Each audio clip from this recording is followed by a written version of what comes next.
Yes, y'all. It's the Patio PolitiCz. It's your man J5TH, the beautiful LP, the host, and DJ Infant J, man. What's up, y'all? We doing good. I'm feeling fine. Are y'all feeling fine? Fine as you look? Better than that. Okay, that's what I'm talking about. Infant J, how you feeling, man? Oh, I'm good. You on the ones and twos doing what you do? Yes, sir. Yes, sir. Look, man, we got a very, very incredible special guest, man. This is my brother from another. I love him dearly. This is going to be a dope show, y'all. And this is the title of it. From Breaking Generational Curses to a Writer's Verses. Yeah. All right? From breaking generational curses to writer's verses. It make you think. Like, if you know nothing, you know something. You know something. And y'all gonna know something after this, man. Let's go to that intro, man. Hit them real quick. DJ Infant. We hope you stay a while, cause it's right for life. Trying to be part of your life. We got whatever you like. Come on and just give us a try, yeah. Cause it's right for life. Trying to be part of your life. We got whatever you like, yeah. Come on and just give us a try, yeah. I said it's right for life. Come in with the shows that you like. We trying to be the best on the mic. DJ playing cuts that you like, yeah. It could be the start of your day, or maybe just the end of your night. But if you rock it with us, Patio PolitiCz is gonna do you right. Oh, cause it's right for life. Trying to be part of your life, yeah. We got whatever you like. Come on and just give us a try, yeah. Cause it's right for life. Oh, trying to be part of your life. We got whatever you like. Come on and just give us a try, yeah. We hope you stay a while. Yes, we certainly do. And if you don't, we coming for you, man. It's the Patio PolitiCz. So y'all ready for the show? We coming for you. I like that. I like when you say that. Man, we got a lot. Coming for you. We got a lot to talk about. It's gonna get deep. Shoot, let me ask y'all, man. Y'all want to get into the real stuff first, or y'all want to get into the y'all want to kind of mellow our way into it? I know what you LP. You like diving in. Yeah. You like so we diving in or what? Or like Yeah, I'm Trey Songz. Oh, you diving in? You don't want to be. You don't want to do that now. They calling him a rapist. Ooh, yeah. Uh-oh. I like R. Kelly too. Yeah, shout out to Trey Songz, R. Kelly. Historical. So anyway, man, without further ado, I'd like to bring to you my great brother from another. I love him dearly. He's a talented director. He's a hell of a father, a greater husband, and even greater than that, he's a highly strong man of God, man. Bring on Isaac Saldana, baby, my brother. Thank you. What's up, brother? How you doing? Pretty good, man. Appreciate the words. Nah, man. Appreciate you, man. Look, I'm gonna tell y'all something about Isaac before we get into the deep stuff, because I know you like getting deep, Miss Trey Songz. Okay. Nah, sometimes I walk through the shallow waters. Okay. Man, this is one of the most humble, beautiful spirit brothers, man, that I ever met in my life. And I came across a lot of people. But, man, you are one of the most humblest people and genuine, man. And I thank God for you every day, brother. So thank you for coming. It's an honor and a blessing to have you, man. I appreciate you. How you feeling? Pretty good, man. I'm excited, man. Get into it. You got humble body posture. I like that. Oh, thank you. Man, he's dope. Isaac also, he too makes me feel like Denzel Washington, man. He's one. Did he make you feel like that? Yeah, he said I'm a pretty good actor. I'm cool. Shit. Yeah, You know, yeah. I believe him though. He make me believe it. I agree with Isaac. Yes, thank you. I appreciate that. So we going deep? Isaac, can you swim or what? Oh, yeah, I can swim. Oh, Okay. yes, he can. You heard what he said. Let's get it. Dive in. Well, let's tell us a little bit. Well, I know you, but tell the people out there just a little bit about yourself. Where you grew up, just all that great stuff. Yeah, for sure. Well, I'm 32 years old, happily married, got 2 kids, Oh, nice. one on the way. Come on. Yeah, that's gonna be my second Happily girl. married. Thank you. Happily, yeah. That's what I'm about to he say. didn't say Happily. married. Yeah. Yeah. Shout out to Rosie. Yeah, shout out to Rosie. Go Rosie. Shout out to Wifey. Shout out to Sis. So I grew up. I was born in Bellflower. I won't say born and raised because I left from Bellflower, went to Compton, I believe. I was a baby, so I don't really have any memories from that.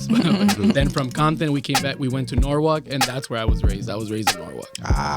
Yeah. So what section you claim? Bellflower, Compton, Norwalk. That's a tough one, man. I would say between Bellflower and Norwalk, because those are where most of my memories are from. That's where all the good stuff happened. So I would say perfectly between both of them. But most of my time was in Bellflower. Yeah. Okay. Yeah. Okay.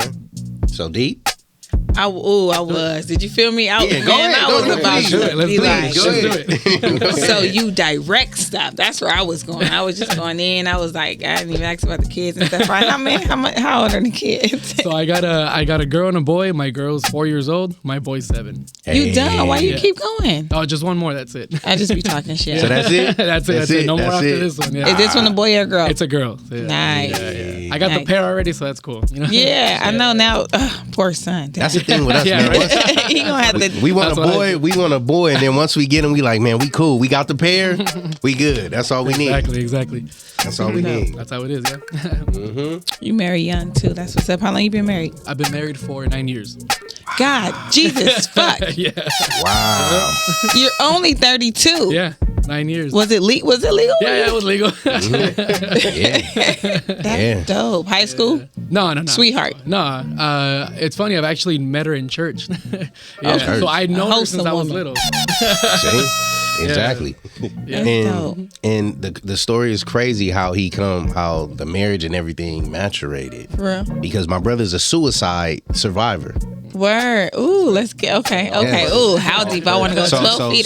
So we got suicide surviving. We got drug addiction. Mm-hmm. He done came through all that. Mm-hmm. All that. Oh yeah, talk to us about it. What's up? I want to. That's where you? Yeah. Now I'm like, what do you want to know? I want to pick. Your kids know about your suicide? No, they're too small for that. I'm not gonna hide it from them, but I think right now it's not time for them to know. Yeah. Well, I'm grown as fuck. Tell me about it. Yeah. So you want to know about that? About when it happened or how it happened? I would like. Okay, take us to the origin. Because the reason why I asked that is because in order to talk about that, I have to talk about the origin, about what led. So shit, don't ask me no questions. Tell me what I need to hear. You want to start from the childhood, the source of it all, or? Yes. I do, because people. It's important because people need to hear it and know it. Yeah, I think I need to get to the source, and then it'll kind of I'll blend in. So, I grew up in a very abusive home. So, and it was all through my father. He was a very narcissistic, manipulative. Really just insane man. And he would deceive a lot of people. So a lot of people thought he was like this high and mighty guy. Which most of those people that's the way they are. Obviously, at home we'd see something different. My mom sure as hell saw something different. So when my mother married him, he was like the best thing ever for her. It was just like this guy that was just gonna take her out of poverty and do all this whatever, right? He was kind of like the knight in shining armor. The moment on their honeymoon, his true side came out. It was really like one of those films, like one of those psychological thrillers of I always remember the one with Julia Roberts sleeping with the enemy. Oh, that's like my mom's life. So the night of the honeymoon, he was just that dude was a trip in that movie, man. Oh yeah. That's not even probably 10% of who my father was. Wow. So yeah, not even the half. So anyways, yeah, it's true. His true self came out. My mom was a little too deep in. She was very dependent of him, so she got into one of those situations where she couldn't really just run away. She had no one to go to. Mm-hmm. So her family were in Tijuana. If you guys are familiar, that's in the border. So it was really hard for her to go. He knew that. So he had her in the palm of his hand. Exactly. Yeah. Now I'm thinking enough. Jennifer Lopez. Yeah. That's another one too. That's another one. He was a trip too. Yeah. Mm-hmm. So anyways, we were born, whatever. And then, it was kind of like he kept this image of himself. And then it's even sad to say, but unfortunately, he was even a pastor as well. Wow. So there was a lot of people he was deceiving. It was very difficult for my mom to come out and talk about him because there were times she did it and then people would go against her. Wow. Because they would be like, how can you talk like that about talk your about husband? perfect. Look at this, look what he's doing. And, how are you downplaying him like that? Mm-hmm. So it was very difficult for her. And it's easy to judge someone like her, but if you've gone through something like that, she was a victim, so it's very hard, for her just to scream out, because the times she did try to do it, at least in her way, she was shot down. Yeah, shot out. And she was scared. She would fear literally for her life. Wow. So he was physically abusive. He was very, very aggressive. Anything that he was the type of man that the moment he would come into a room, he had to have the light on him, the spotlight was on him. He'd take over. He'd intimidate people. Mm-hmm. Everybody had to be looking down. He couldn't even look towards his direction. Wow. And it's crazy because he wasn't a big man. He was big, he was thick, but he was little. He was short. I'm 5'8". I think I'm kind of short, and I was already, I'm taller than him already. He was a short dude, but it was pretty crazy seeing this short man, and I would see Complex. him. Yeah. And I would see him. I mean, I actually saw it many times. Him intimidate like large men, tall men that were scared of him. He wasn't scared to fight. He wasn't scared to scrap. I believe he had done other worse things too that I'm still not sure 100% positive if he did them or not. But yeah, it wasn't just the fights. But anyways, so growing up, I already had, it's weird. It's like, I want to say I wasn't scared of him, but because I still viewed him as my father. And it was weird also and very hypocritical because he was a great dad. It's such a weird thing to say, but he was a great dad to my sister and I. So my sister's only 1 year older than me. And he was a great father. It's definitely crazy to hear you say that when I know the end of the story is resulting in some crazy stuff. So when you say he was a great father, brother, like describe it like, so to y'all, he was just the perfect dad. Financially, yes. Was he affectionate to y'all too? You see, that's the crazy thing too. And he's saying that as an adult, meaning like he's already reviewed it and knowing as an adult he was a great guy. Honestly, I even now I consider, and I don't mean that in a compliment towards him at all, but I consider him a very interesting individual, psychologically speaking. You get me? Yeah. I'm not like praising him in any way. Don't get it twisted, Dad. We ain't crazy. Don't get it twisted. I'm saying it in a way that it's very it's fascinating. Psychologically, it's amazing. It's like weird how like an actor, like a method actor. Yeah, exactly. And the way I see it is, we forget serial killers like Ted Bundy. They were awesome fathers. Awesome They were people. Go home regular. Yes, but they can differentiate and they can single out how to be here, and the next time they're having sex with a dead corpse. Yeah, but they can come home and be a great father. Be a great father. Yeah. So that's kind of how he was. I mean, he wasn't like that. That was deep, Isaac. You fucking took it there. Hey, but I'm just speaking truth. But you see, that's how he was. So then it was very. But yeah. So to answer your question, JT, yeah, he was good financially. We weren't really in need of anything. If I wanted the new Nintendo 64, he would just look at me with a smile and be like, just do good around the house and you'll have it this weekend. I was like, all right. He taught me, again, very hypocritical and confusing, but he taught me good things, even though I wasn't seeing them, which is very weird. Very confusing to a child to also see, he wouldn't practice what he preached, literally. So, so then he would, we were never in need. A man like that's very, abusive to women, very sexist, whatever you want to say. They tend to be very, that for sure, but they tend to be also very they don't show emotions towards like men, including their own sons. They don't tend to say I love you. They don't hug them. They're very be a man, don't touch me, don't even hug me, just pat in the back. He wasn't like that. He would say I love you to me. He would kiss me in the cheek. He'd hug me a lot. He'd have like father and son dates. So he put me in soccer. I was always very skateboard. I got really into skating. He bought me pants. He was an active father for sure. Yeah, which was crazy. Yeah, it's crazy. But there was also some things in between that I can say that, and I can say at least he was a great dad. But there was a big thing where and this is an early onset to spoilers ahead to my anxiety. But like if I wanted to do father and son things. So like if he was fixing the car, I wanted to learn that. It's kind of a cliche thing. You want to be working do an oil change with your dad, all that stuff. So I would go with him, but the good part of that would probably last like maybe 5 minutes or less, because then the one moment would be like, hey, mijo, hand me like a screwdriver. I don't know, something simple. All right. And then I couldn't look for it. 3 seconds would pass. His tone would change. The screwdriver. Oh, okay. And then I didn't know at the time, but that was already anxiety. Yeah. And I always remember one thing for sure is that with my index finger, I would start scratching the side of my thumb. And I remember I would do that a lot with my 2 fingers when I would get it. That's anxiety. Same thing as someone who bites their nails. Yeah, exactly. I didn't know that. I was little. So I start scratching. And at times I would start bleeding from my thumb. I would do it a lot. And then he'd start like going crazy and say, you know what? Just go to your room. Like, go to your room. Like, I don't even want to deal with you because you can't even do anything. And he would call me some other vulgar stuff. Then I'd go back to my room and then I would just feel like a failure. And sit back and deal with it. Deal with that. Exactly. Yeah. So even with the good parts of it, it was still hard because, it was just very hard to try to keep him, I don't know what you want to say, happy or proud of me. It was very hard because then he'd get so frustrated. Yeah. But overall, I guess, he was a good dad, I guess, overall. But my sister and I were witnessing, it was something completely crazy. It was his demon of a man that would just be up there standing in the church, talking to people, hugging people, being there for people, donating money to people, to the elderly, helping them.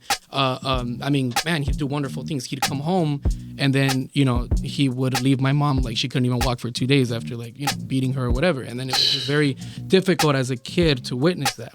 Wow. When I was 8 years old, I actually attempted to murder him. A lot of that. We're talking about an 8-year-old child. My son is 7. Mm-hmm. I don't even know if he knows what murder is, but and at 8, I remember he was asleep. Yeah, he does. And I went to the kitchen and I grabbed a huge, like Michael Myers type of knife, kitchen knife, and I went. My room was right next to their room. Okay, again, mind you, this is an 8-year-old's mind thinking this way. I wasn't thinking like, damn, I'm gonna kill this guy and whatever. I want to get it over with. I really don't know what I was doing. In my mind, I just kept thinking like, I need to end this. I kind of felt like I had to like help my mom, I guess, in a way. So I went in there, and I'll never forget it. He was asleep, and both of them were asleep, and I actually stood right next to him, and I was aiming the knife down his stomach, and I was just like ready to go. And in a weird way, it's like if I heard like a voice tell me like, don't do this, like this is not the way. And it was, I can't explain it. I'm not saying it was a literal voice like coming from the sky, but you know how it is, something in your mind. And I kept hearing it like, this is not the way. And I remember my hand was shaking with the knife, and I got so scared. And I went back to the kitchen, put it away, went back to bed. I got on my knees in my bed and I prayed to God, and I said, God, if you're really there, if you really love me, if you really love my mom, like make sure he dies overnight. Like I want him to die from a heart attack or whatever. And the next, I want to sleep. I want to sleep happy because I thought it was gonna happen. And the first thing I heard was just his knock on my door saying, hey, time to wake up. Let's eat some breakfast. Fuck, God, you let me down. That was literally like my feeling. I felt this hatred towards God, and I was angry. It was just, I even saying angry, I don't think it, amounts to what I really felt. But so then all in total for my mother, it was a total of 16 years of horrible physical and sexual abuse from him. For me, it was pretty much, obviously from when I was able to retain memory all the way to 14 years old. And then so I mean, I'm not gonna go into like crazy detail of every single time, because obviously it was a lot of times, and it was really bad. So until my mom just finally she was just like, I'm done, like I can't do this anymore, which anybody would say you should have done it like years ago, but it was just everybody's different. Exactly. And like you said, when you don't have, moms didn't have nobody, exactly. So, and Pops kind of used that as a manipulation tool to keep her in his control. I remember specific fights where he said, go, like, I don't hold you here. Go, leave. Where are you going to go, though? But you are holding it. But you are holding it. Yeah, exactly. Like, where are you going to go? And even one friend or two friends that she had, so my dad would kind of even use that. Like, look at them. Like, what the hell do they have? What do they have? She doesn't even work. What are you going to do? Yeah, exactly. Like, what are you going to do when you get to her house? What is she going to do? And plus, he's like, I know where you're going to go. You only know like 2 people. I can easily go and find you. Or he'd say like, I'll go and I'll kill you. Like, I don't care in front of anybody. Like, I'll shoot you straight up in their house. Like, I don't care. But whatever. You just straight up threats.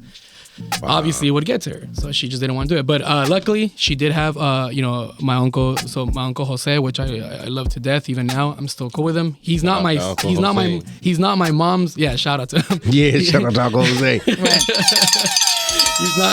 He's not my mom's brother. He's my mom's cousin. But that's a primo. But yeah. So I consider him an uncle. But he was the only one that was ever really like present and was not scared of my father, which he would tell you, I was scared of him, but I loved your mother more than that fear that I had of him. That's what I'm talking about. Yeah, so he was a real man. Yeah. Wow. Yeah, so he's the one that really kind of just stepped in and said like, I don't give a damn what he does. I'm gonna get in there, and you have to leave. Like, you got to get out of here, and you have to get your kids, and let's go. And so he really like pushed my mom to do it, and I guess that's where she got her strength. And and we did it. So by 13, we were out. We left and we went to one of my mom's best friend, which lived literally down the street. Like you can see on the same block. Yeah, you can see the apartment building from my dad's house. Like, and he knew obviously, but we didn't have nowhere to go. my father's family, they were sheltered. They could have taken us in. That's where we would go like every other weekend. I would live right there because every other weekend when he got crazy abusive, my mother would go to my aunt's house, which was my dad's sister, and stay there until my dad came back, fake crying, take us back into the house. It was just the same thing every time, right? And we're talking about weekdays too, mind you. So there were times where I would go back to school. I was in second grade. I was falling asleep at my desk because it was just like I only slept maybe 2 hours. Wow. And yeah, it was pretty bad. So we couldn't go there though because my mom was like, I don't want to go anywhere related to him. So even though they were good to us. So we went to the friend's house. Her son was my best friend at the time, so that was pretty cool for me. And we went into. She was the manager of the apartment, so her sister lived there, and her house was full already, her apartment. So we went to go stay at her sister's apartment, same apartment building or complex. And that's where we lived for a while until my mom was able to find a little rented home in Bellflower, and that's when I went to Bellflower. That's when Bellflower. Wow. That's my Bellflower journey. That Now let's we gonna pause right there. We're gonna take a quick break. Hold it right there. Don't go nowhere. Isaac will be right back. And the tickets to Patio PolitiCz. My mom passed away when I was 14, so I ended up getting like 4 other moms, and I took from each one, and as I saw their characters, it taught me how to grow into a woman. The biggest obstacle and challenge that I faced along the way is self-sabotage. I'm constantly growing. I've made mistakes. I've made things that I've had to go back and correct. That's all part of the process.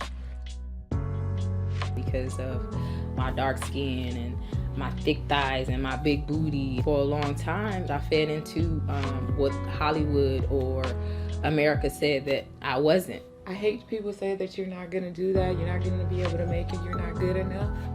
That inspires me. I really follow the cats in the game that stick to code, ethic, just morals.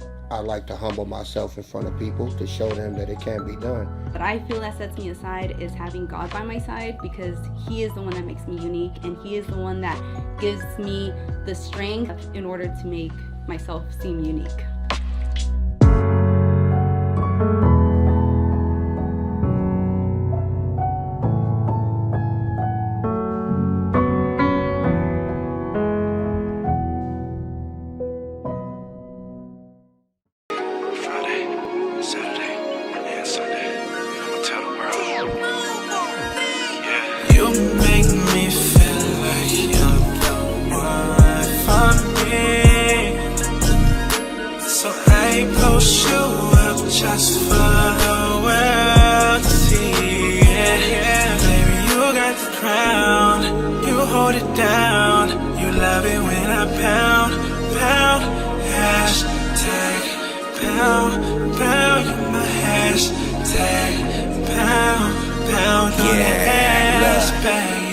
Loving you to perfection.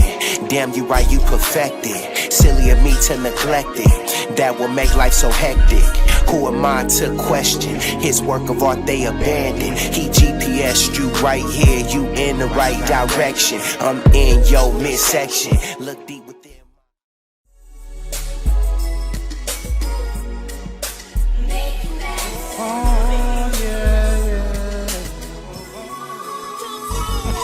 All smiles, no trouble. If you rollin' with me, ain't no nigga like me. I'ma show you, baby, I'ma make you mine. All smiles, no trouble. If you rollin' with me,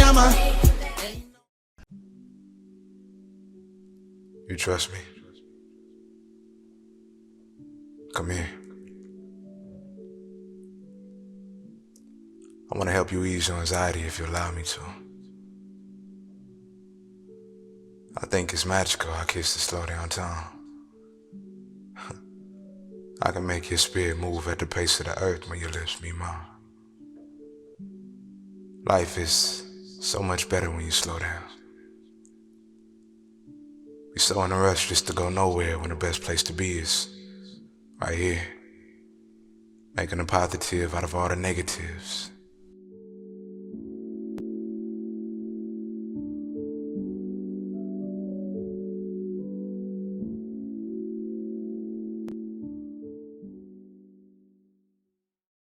Yes.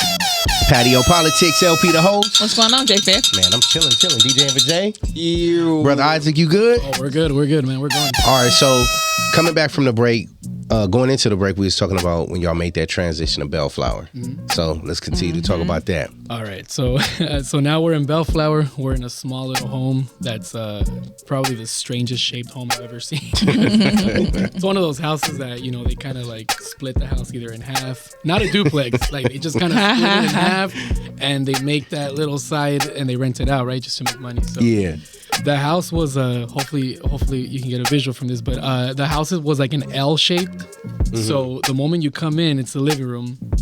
I mean, decent sized living room, but there's only one door ahead of you. So the moment you come in, you only see one door. Mm-hmm. So it's the living room. You have to go through that one door, and that's the restroom. So try to visualize that, all right? So then from the restroom, once you're in the restroom, there's another door to your left, which is the bedroom. Which is the only door. It's a hallway.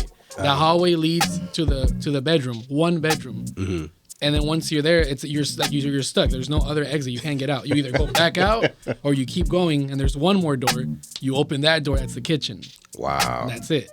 Wow. I don't know if you guys can visualize that, but it's very weird. It sounds like no privacy. No privacy. Yeah. So if you got like visit and you have to like really use the restroom, it's always very embarrassing because you're right in there by the. Oh yeah. And there's like people in the living room talking. Like, my mom had someone over and like they were both talking and whatever, and then sometimes family was over and it was very uncomfortable. So, but yeah. So if I was in the bedroom, there's no way I could leave either. So if you want to leave, like there's no way if someone's in the living room or whatever. Yeah. It's very awkward. So in the kitchen, there was a way to leave, and that was going through the owners of the house. It was their den. So you go through their den. Yeah, and that's how you go outside through the back, and that's where you throw out the trash. Wow. It's very strange. Obviously, for me, 13 years old, I'm kind of like, oh crap, I don't want to live here, like at all. Yeah, it's horrible. We had a nice house with my dad, so it's like, and I wasn't like trying to be all like, what's the word? Ungrateful. Yeah, like I wasn't being ungrateful. I understood the situation. It's just, but it's still tough, you're 13 years old, and it's just. I'm not blind. Exactly. Like I had my own room. Now I'm in this weird ass house that's like L shaped, and it's just it was weird. Look like it's made for a sectional couch and shit. yeah, pretty much. That's a good description. So we move in there, and then it's like, hey, I'm just happy. It's like, hey, it felt good because we're on our own. Mm-hmm. We're on our own, and it felt good. My mom was still a little scared. Same thing, going back to Julia Roberts, that fear that she had, like of him popping up, watching her. Yeah. You don't know what. My dad was the type that he'd go through different cars, so you don't recognize his car. He knew people that would find people right away. He had a lot of connects with dangerous people in Mexico. Oh shit! He was it's just very it's difficult. If he wants to find you, he's going to find you. Like it's that simple.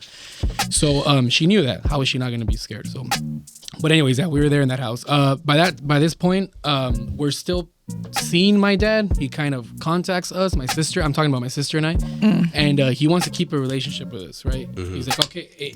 It dawned on him that my mom split, and this time it seems like it's for good. It's real, right when that it's real. Right when he saw that she got the house.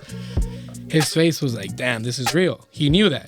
I could see it in his eyes. Mm-hmm. So what he wanted to do is he was just more like, all right, let's just have a good, I want to have a good relationship with you and your sister, and because I know one of these days you'll be back. That was his mentality. Yeah. So I was like, all right, let's continue to hang out with him. So my sister was a little like, she kind of didn't want to, but I kind of wanted to, which was kind of weird because I was the one that really like. Yeah. I don't know if I understood that I really hated him, yeah. But there was hate in there. Obviously, I don't know if I could process it at that point, but obviously there's a lot of trauma in there. Trauma that I wasn't aware of, but it's trauma nonetheless. It's stuff that little kids should never ever witness for a long period of time. So I was traumatized. I just didn't know. So I couldn't process that anger, but I know I did hate him. And but I still wanted to see him. I agreed to it. So then I would go see him.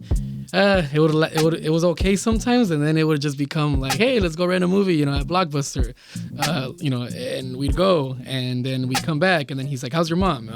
She's all right, I guess. And I didn't want to talk about it. And then out of nowhere, it would go to just hours of the rest of the night of him just cussing at her, you know, calling her a whore and saying all these things, and I'm just there like sitting down listening to him, and then it went away.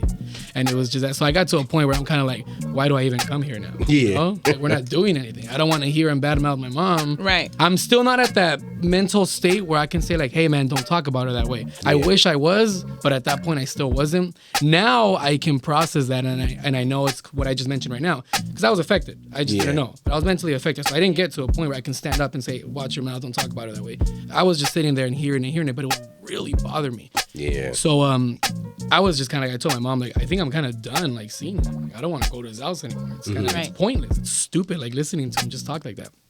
So then again, rage was filling more in my heart, and I wasn't feeling it. I wasn't processing it, but it was growing more and more. It's getting a lot of headaches, a lot of migraine. Again, a lot of anxiety without me even knowing that's what it was. Slowly cooking, slowly. And it was feeding. It was feeding. It was feeding. Yeah. It was like a friggin' demon inside of me that I didn't even know. So then age of 14 comes. My mom's already, boom, she drops the divorce papers. Like, I'm going hard, you know? Like, she won bullshit. This is it. Yeah, exactly. He gets them. He knows now it's even more real than he thought it was. Yeah. He knows he's losing grasp. Like, he thought he still had us, but it's not. Over now. It's over now, yeah. His demeanor changes. He gets more like I got to attack now because this isn't good. Starts lying, saying a bunch of things. The cousin, my mom's cousin, so my uncle said that helped her. He starts saying that my mom's sleeping with him, that they're actually in a sexual relationship, and that's not good for my sister and I. They're like causing incest and all this stuff. My dad's family starts believing it, something they never did. They start believing him. He goes to them, puts up his theatrics, right? I should have hired him for my movies. What I was about to say. He was a pretty dope actor, because he went to my aunt's house, got on his knees, cried, telling them that what we did, they did me dirty, that my own kids and blah blah blah, and saying that we hurt him and that we pushed him aside and that we allowed my mom be in this incestuous relationship with her. So he went hard on the incest. It's only incest when you have kids, right? I don't know. I mean, within family, I guess. But he was. But it got to them. As stupid as it sounds, it worked. Right. And that was his gift, if you want to call it. Is that he can get to people. Yeah. So out of nowhere, my aunt was like, it's almost like if I was there, I can see my aunt's face. Like, they hurt my brother. Like, he's hurt now. Wow. So what happened now? My mom comes home one day, and then she hears a loud knock, heavy, like aggressive knock on the door. Right. And it's my aunt. She doesn't look happy at all. And she loved us all the time. And she pretty much straight out threatened my mom that if we get close to him again, or we try to talk to them for help, that, in other words, she straight out said that she'll send someone to kill my mom. Wow. Yeah. And that's it. And she left. So at that point, I'm 14. We don't hear anything now from my dad's side. We're done. So now my mom's like 100% alone, except for my uncle. But my uncle lives far. So then she doesn't really have much. She has that friend that lives in the apartment, but she's really busy, So she gets a little more scared now, because she knows that it's like it's not just my dad, but it's his family that's threatening us. Yeah. My mom. I catch him. I'm at school. I see him circling around the school. He's observing me. He's observing my sister. He's following my mom at work. Something I didn't mention too, which I have to mention, that I'm very proud of my mom. She wanted to do everything herself. So they kept telling her there's a lot of government assisting programs. Yeah. And it's not that it was pride, and I know those programs are there to help people, but my mom's like, but I want to do something to really help my kids. I want to work. I want to do something. So she got into school. She learned English really good, and then not only that, she also got into a course. She did a course for dental assisting. She thought that was probably something that was simple enough, and she took it. She did it. She graduated from that, and then she found a job really quick. And not to cut you off, she barely knew English up until 14, 15? Yes, because my dad manipulated her. She couldn't drive. She wanted to learn to drive. He said no. She couldn't even turn a certain way her head without his approval. So the way, and I'm being literal on that too. Crazy. I'm being literal. Yeah. Even her movements, the way she moved her hands, everything was he had to control her every move, the way she dressed, the way she spoke, the way she moved her mouth when she spoke to someone. She couldn't hug anybody. everybody. So yeah. So then imagine that. You sound like a Muslim, man. Shout out to moms, man. Shout out to moms, man.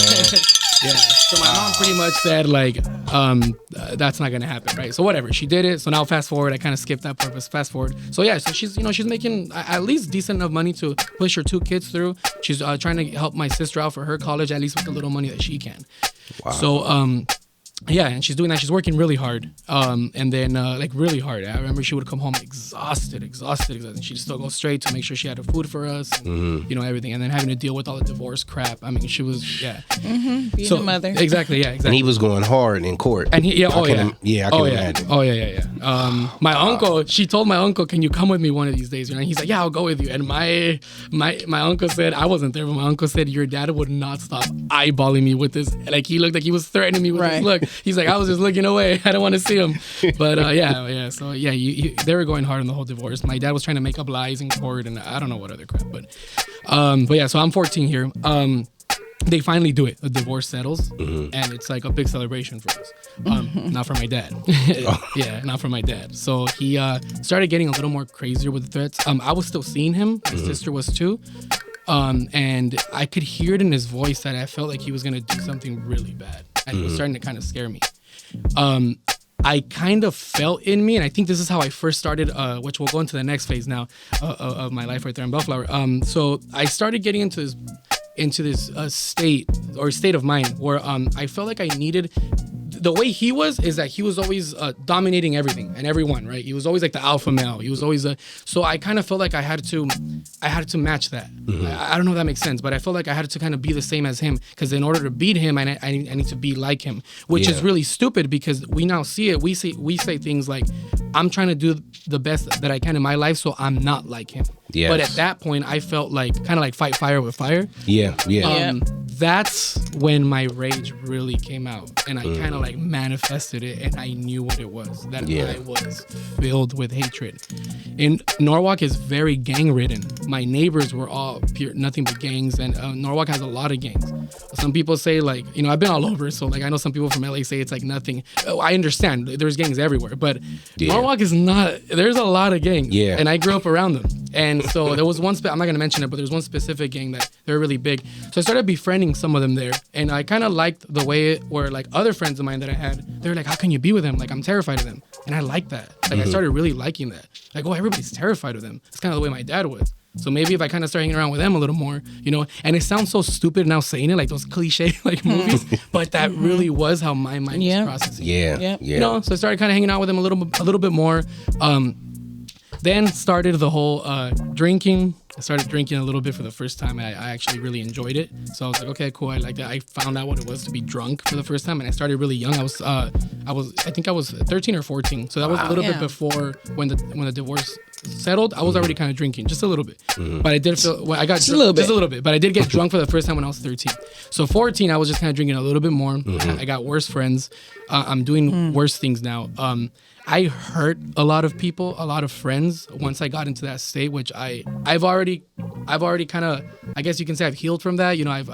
I've asked for forgiveness, but when I think about it, it hurts me because they were good friends of mine, and I was doing the same thing my dad was doing. Wow. So I hurt a lot of people physically. I got very aggressive. I became him. In school, I was getting suspended left and right. Anybody looked at me the wrong way, it was a fight. So I was getting threatened a lot by the school that they were going to expel me. My mom didn't know what to do with me. I started smoking weed. I love that. So I really loved it. So that was my first time. Nothing wrong with that. My mother started at 9. There you go. Oh yeah. I heard a lot of those stories starting really young. So I really like that. And then I'm not gonna go into the whole like it's a gateway drug. No, but me personally, I was kind of like, I mean, I like this. I just want to know there's more, Now, I'm not saying it's a gateway drug. I'm saying me personally, that was just the way my mind was like, man, drinking was fun. I like smoking weed. It's making me feel chill. I want to try something else.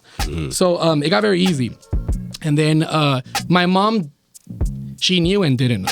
It's kind of like she didn't know, but she knew. Yeah. That makes sense. What moms do. So she kind of gave me the whole lecture, chill out on what you're doing. I don't like what you're doing. You're becoming someone else. I kind of wasn't really listening to her. And so before I knew it, just to kind of not take too long on that part, I got pretty bad into drugs. I started doing really heavy drugs. Not talking about weed anymore. I started doing a lot of cocaine, a lot of other drugs, a lot of pills. Never shot up anything, thank God, but I did a lot of bad stuff. You ever did LSD, acid? I didn't, but I got really heavy into shrooms. But I never did acid. I would smoke a lot of salvia. I don't know if you guys have heard of that. That's another hallucinogenic. So I would do a lot of salvia, shrooms. I would make shrooms with my blunts. I would do a lot of stupid stuff. Popped a lot of pills.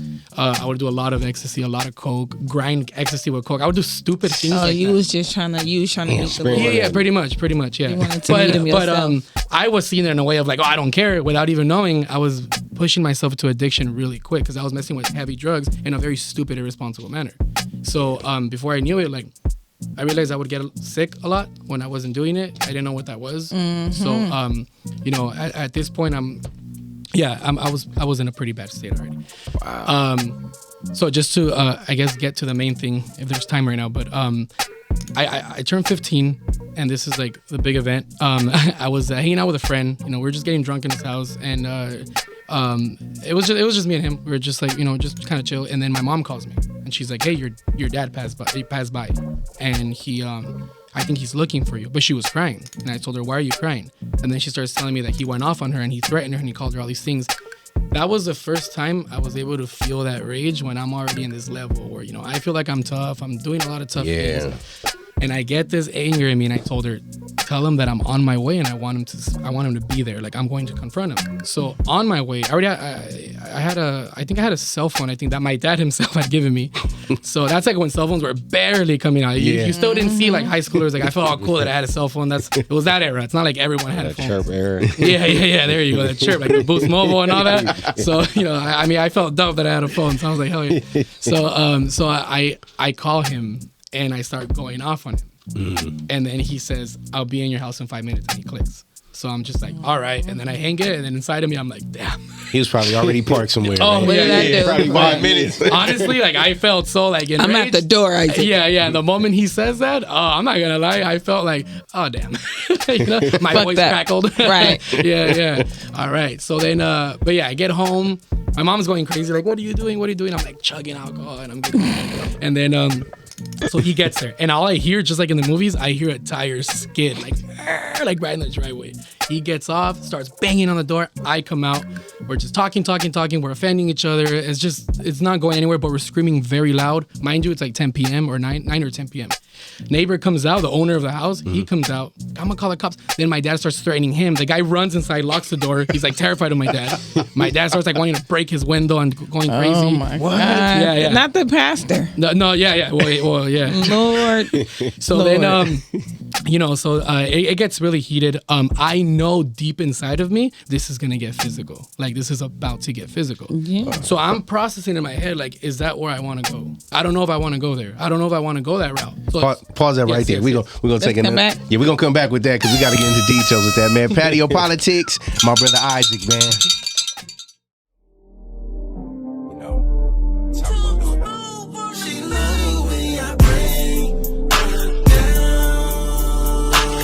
I be breaking it down from town to town. I be wearing it out like home now. Up and down, round and round, in and out, breaking it down. I be breaking it down from town to town. I be wearing it out like home now. Break it down. Yeah.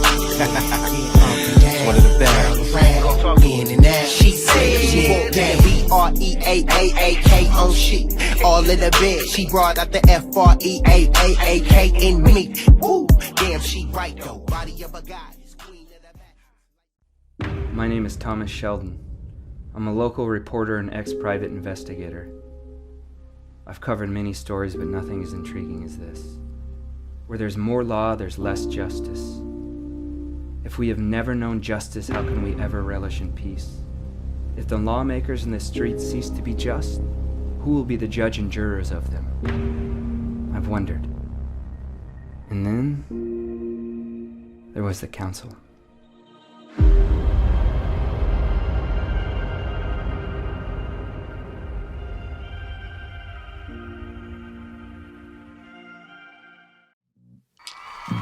Yes.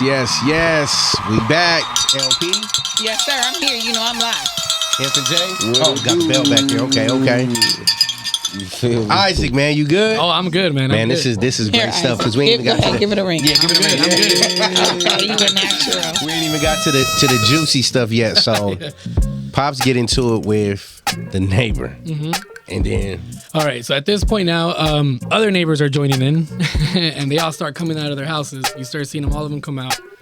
I can hear them yelling. It's kind of hard to process also their yells because I'm processing here like I'm about to die probably by the hands of my father. And but these guys are coming out, and I can hear my next door neighbor from the left side. I can hear him screaming, "I already called the cops." And I remember I heard that good. And my dad was just screaming at them, and my dad was like spitting at his yard. I don't know what the hell he was doing, but so at this point, my mom comes out. And when she comes out, she's kind of crying, and she's very scared. So she tells me to come back inside. And then he comments at her. And the moment I see him talking to her, that kind of, I don't know. It just blew, yeah, I feel like I snapped. Yeah. And then I remember, it was like the dumbest thing ever, but I remember because he was like this, and he had his hand extended out, and I remember I smacked his hand down, and I told him, don't talk to her, don't even point like your finger towards her. And then he looked at me like, did you just smack my hand? Yeah. Exactly. And then I look at my mom, and I just had her get back in the house and lock the door. And then she looks at me like, what's that? And I was like, just get in the house and lock the door. So she goes back in there and she tells me, she kind of almost whispers like, I'm calling the cops. And I'm like, yeah, everybody's doing it. So, and then she goes back in the house, and it's weird. It's almost like if my mind blanks out. I just I can't tell you guys what happened exactly because my mind did black out. I just remember my next memory I have from that moment when she locked the door. I remember my shirt being pushed towards my mom's van and him pushing me aggressively towards the van, like slamming me. And I remember that part. And then that's the next memory. So I don't know what happened between that. But I remember him slamming me hard. My back's hurting. I can feel it. Like it's real. And I'm looking at him, and at this point, you guys already know what kind of person he is. Yeah. Even then, I'm still thinking like, do I really want to hit him though? You know, it's weird. It's a weird part in your as a kid. Like the moment I touch him, like I just physically hit my own dad. Yeah. Who cares if he's the devil himself? It's like I just hit your father. Yeah. I don't know. I feel like there's a line there. You know, no, like, it is. You can't go back. Yeah. You can't go back after that. Fact. So, but he keeps slamming me, and I feel, and I remember, I get a memory, and I remember my mom telling me a while back when I told her like I'm gonna kick my dad's ass and blah blah blah, and she told me like this was like weeks before this. She said, always remember that your dad's a very dirty person. He doesn't give a damn if you're his son. The moment you do something, he'll find any way to come on top. Right? Yeah. Which that whole line is in my film that I did. Yeah. That whole scene is there. But yeah, she told me that. So I kind of remember that. So I start thinking about it, and I'm like, he's not stopping. He's slamming me. He's going to do something worse. I don't think right now I'm his son. In his sick mind, I don't think he sees his son. Right. So I start yelling at him, telling him to get off, and he doesn't. So I just extended my hand down, and I start choking him as he's like slamming me. That's like, I guess, the first physical part. So I start choking him, and I'm choking him really hard, like really hard. I start seeing it in his face, and he's having trouble breathing as he's slamming me, and he starts coughing.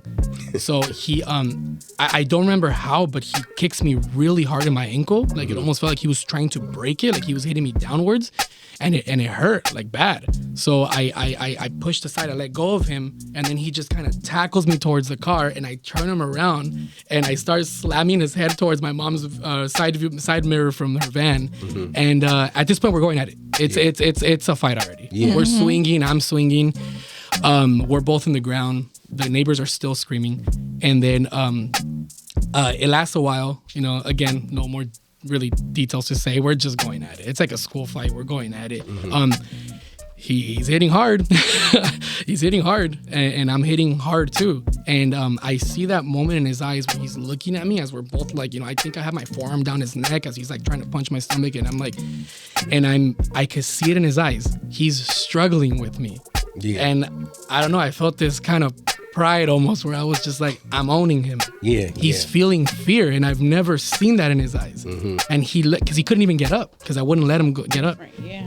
So at this point, I just let go. I let go. He gets up. I feel like he knew that he's on time because the cops are coming. So he gets away from me, gets his nice little leather jacket out, starts cleaning his little leather jacket, because he always have to be smooth with his leather jackets and everything. Slacks and his golden Rolexes all the time. So he's like a little mafioso. So then he starts cleaning himself, and then this is where it happens. This is where he drops the bomb. And then he looks at me, and he says, we're done. Like, if we're like ending this relationship. And he's like, we're done. I'm like, okay. I told him, good, thank you. It's like, you're doing me a favor. And he says, listen to me. The moment I leave, we're 100% done. He's like, you still have, I can forget all this. He said, if you come with me. And he started talking like if we were some kind of gang. Like if I was a gang with my mom, and then we could have got another gang. Exactly. So he's like, if you leave them and you come with me, his exact words, we can take over the world, his exact words. So I was like, I don't know what the hell that meant. He was like on some Tony Montana kind of quotes. And then I was just kind of like, all right, man, I don't know about taking over the world, but I'm good where I'm at. And he's like, I can forget all this. He tells me again. And when my dad would say something twice and look at you, he's like, he's wax sealing the envelope. You know? Yeah, he knows, I want you to know there's no going back. Yeah. So I told him, I was like, I'm setting my foot on the ground, and I know what I'm doing. You know, I told him, leave. And he's like, okay. And then he turns around and starts walking away. And I was like, damn, that was easy. So then turns around, very aggressive. And I'm like, oh, shit, I kind of flinch. He starts coming at me. He doesn't hit me. He starts yelling. And he just starts legitimately cursing me. Not cursing at me, literally cursing me. And he starts telling me, I curse you. I curse your future family. I curse blah, blah, blah. I curse everything you touch, he says, will be turned to crap. You're never going to amount to anything because you don't have me in your life. And he's like fucking his chest hard. And he's like, so you're never going to amount to crap. He spit on my foot. I forgot what else he said. And then I'm just there, and I told him, you know what's funny, man? Because I'm laughing. And he's like, why are you laughing? And he was like spitting. And I told him, I'm laughing because you're supposed to be a pastor, man. So you know supposedly you know the word. I was like, by you cursing your son, you're kind of just cursing yourself. Yeah. And then he starts talking. I told him, wait. I was like, you already said your part. You already cursed me. So I told him, what I'm trying to tell you, I was like, I know you're gonna die alone, man. There's no one in this world that's gonna put up with what you are. You're going to die alone. And I'm not cursing you. I'm telling you facts. Yeah. You can leave right now. I have people that love me. And I have my mom that can pray over me. But you will stay the same.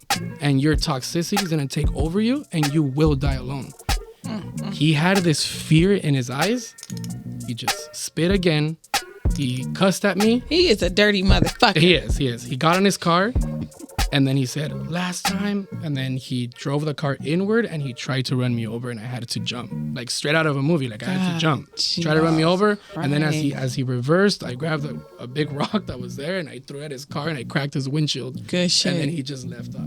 And since then, 15 years or more than that, 16 years, I have not seen him again. After he spit on your shoe, cursed you, and tried to run you over. I've yet to see him. So that was the end of our He saga. clearly ain't took over the world. He's only in Ontario.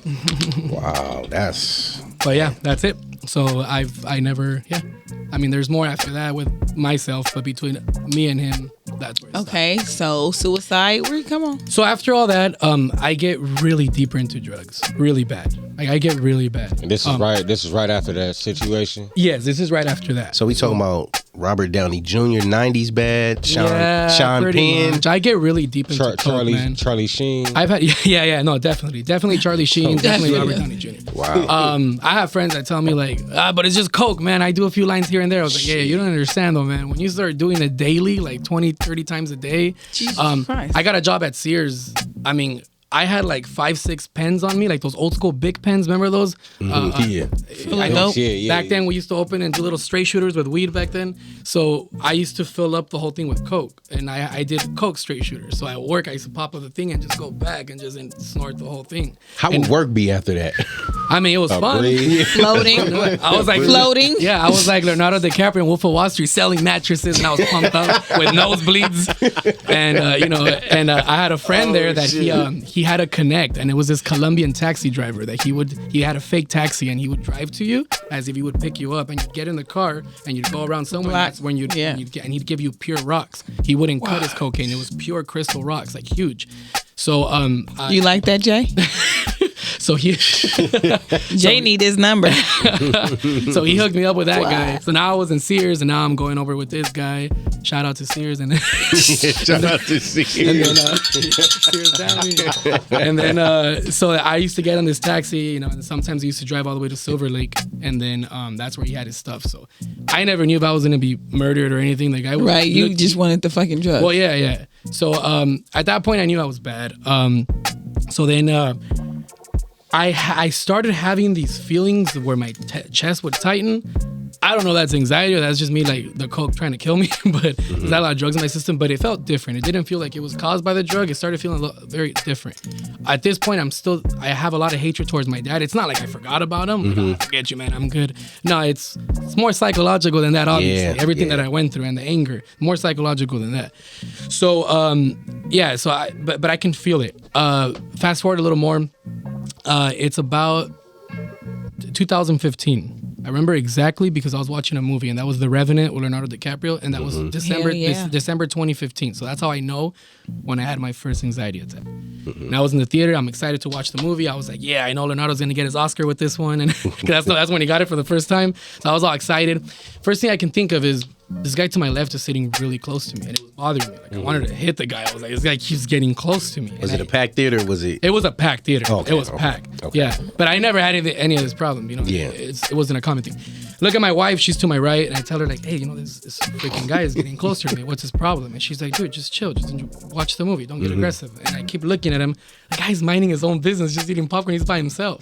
He's the one that's at the edge of the stairs or whatever you call it. Got you. So it's him and then me. And I start getting really hot. And I'm like, damn, this guy's he's getting closer. And I know he is. And it's starting to bug me because I can't breathe. And then I was getting aggressive. And right when I was going to tell him something, my wife grabs me and she's like, go outside and get some water. So I was like, all right. Because she probably knew I was going to do something. I don't know. So I got up and I'm like pissed. I'm like breathing heavily. And he's just eating popcorn. Yeah, he's just eating popcorn. He's minding his own business. Poor guy. And I'm breathing heavily with anger. Or so I think it's anger. But I'm breathing heavily. And I started going downstairs. And when I started going downstairs, I started getting tunnel vision. And I was sober when I went, which was weird. I was always high when I would go to the theaters. Just high with weed. I would just get high. I would take edibles or whatever and just go enjoy the movie. But I was sober. So I was like, oh, man, like I'm getting tunnel vision. So this guy saw me. He's like, hey, man, are you all right? He was a worker. He offered me water. I drank water. Fast forward again. I knew there was something wrong. I thought I was getting a heart attack. I knew there was something wrong. I was not a hospital guy. So I went back and I told Rosie, my wife, I was like, hey, I think I have to go to the ER. And she said I was drenched in sweat. She said my shirt was like soaked. Wow. And then she got scared because she knew I would never talk about the ER. I always said if I have to die, then I'll die. I don't have to go to the hospital. I don't want to die in the hospital. Yeah. So she came out and we left. I was still so into the movie that I was dying. I went to the box office and I was like, can I get tickets to come back? And then I was like, the movie's good, man. I was like, I just got to go to the ER because I'm dying. And the guy's like, yeah, man. And he gave me the tickets. I'm dying. And my wife was laughing. She's like, you would. Anyways, I get there. They do a chest x-ray. They do EKG. They do everything. Brain scan, CAT scan. They do everything. They come back. I was a big guy. I was like at 250 at that time, 250 pounds. Wow. And 255. And I was there and the guy comes back and he's like, you're in pretty good health, man. Besides being a little overweight, it's like you should lose weight, but you're not at risk for being diabetic. You're fine. Everything comes out really good. It's like, just try to lose some weight. And then he told me, he's like, have you ever heard of an anxiety attack? And then I had never heard, I've always thought of anxiety, just simple anxiety, biting your nails, being anxious because of a test. I never knew it was like a psychological thing. So again, just to not go into further details and to ramble more, I went to go see a doctor after that, and they diagnosed me with severe anxiety disorder. They said that my serotonin levels were like if a gas was on empty in a car. I had no serotonin. It wasn't producing serotonin levels. If you guys are not aware, serotonin is almost like dopamine. It's what kind of gives you the feeling to be happy, or to also be conscious when something's not right, when you have to walk out of a situation or whatever. That serotonin helps with all of that, not just the good things. Wow. So I had no serotonin, and he says that my brain is in an intense fight or flight mode. He did ask me if I had drug history, and I was like, a little. And then he's like, just a tick. Yeah, I was like, just a little bit, here and there. And I was like, I smoke weed sometimes. And then he's like, okay, are you sure it's just that? And I was like, yeah, I'm sure. Yeah. And I was like, maybe I've dabbled. Did you find something? Yeah. And they did tell me though that like my nasal cavity was kind of eating up. They knew. So I was a powdered donut. Yeah. So word of advice to people out there, would you tell them to be very honest and transparent with their doctors? Oh, most definitely. I'm glad you bring recommend that up that because too. I wasn't like that. Yeah. And it's your doctor. He's not a he's not a therapist or anything. Just tell them because you can't. Nobody can help you if you're not wanting to get help. So if you don't say what it is, it could be bad. So once I kind of just brought it out, I used him like a therapist, and I was like, "Come back, man. I gotta tell you, man. I'm bad. I'm doing this. I'm doing that." And he's like, "Oh, I knew that. I can see it, man." Right. So whatever. So I started getting treated with it. At this point, it's a horrible journey. Like severe anxiety disorder, and it's also, they call it GAD, generalized anxiety disorder. What you guys gotta understand is that anxiety gets triggered. If you have a crazy past, like if you got jumped or something and you see a crowd of people coming at you, you start getting anxious, you can't breathe, that's triggered by something. Wow. Generalized anxiety disorder means nothing triggers you. You can be happy, you can be having a good time, and you start feeling your world about to end. Wow. You can't control your brain. Your brain is telling you you're dying right now and you're about to die. Yeah. And you want to get out of it, but you can't because your brain takes over. And your brain is the most powerful part of your body. It's I can tell you guys, I've gone through a lot of things, obviously. It's the worst thing in my life. I've never gone through something as horrible as that.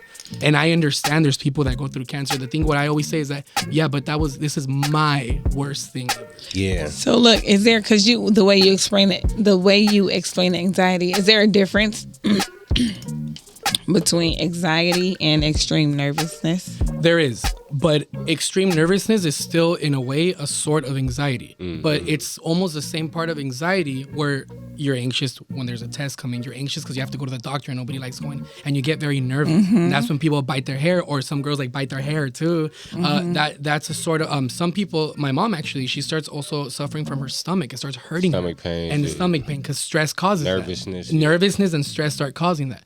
So, but there is a difference. When you get diagnosed with anxiety disorder, it's literally considered a mental illness.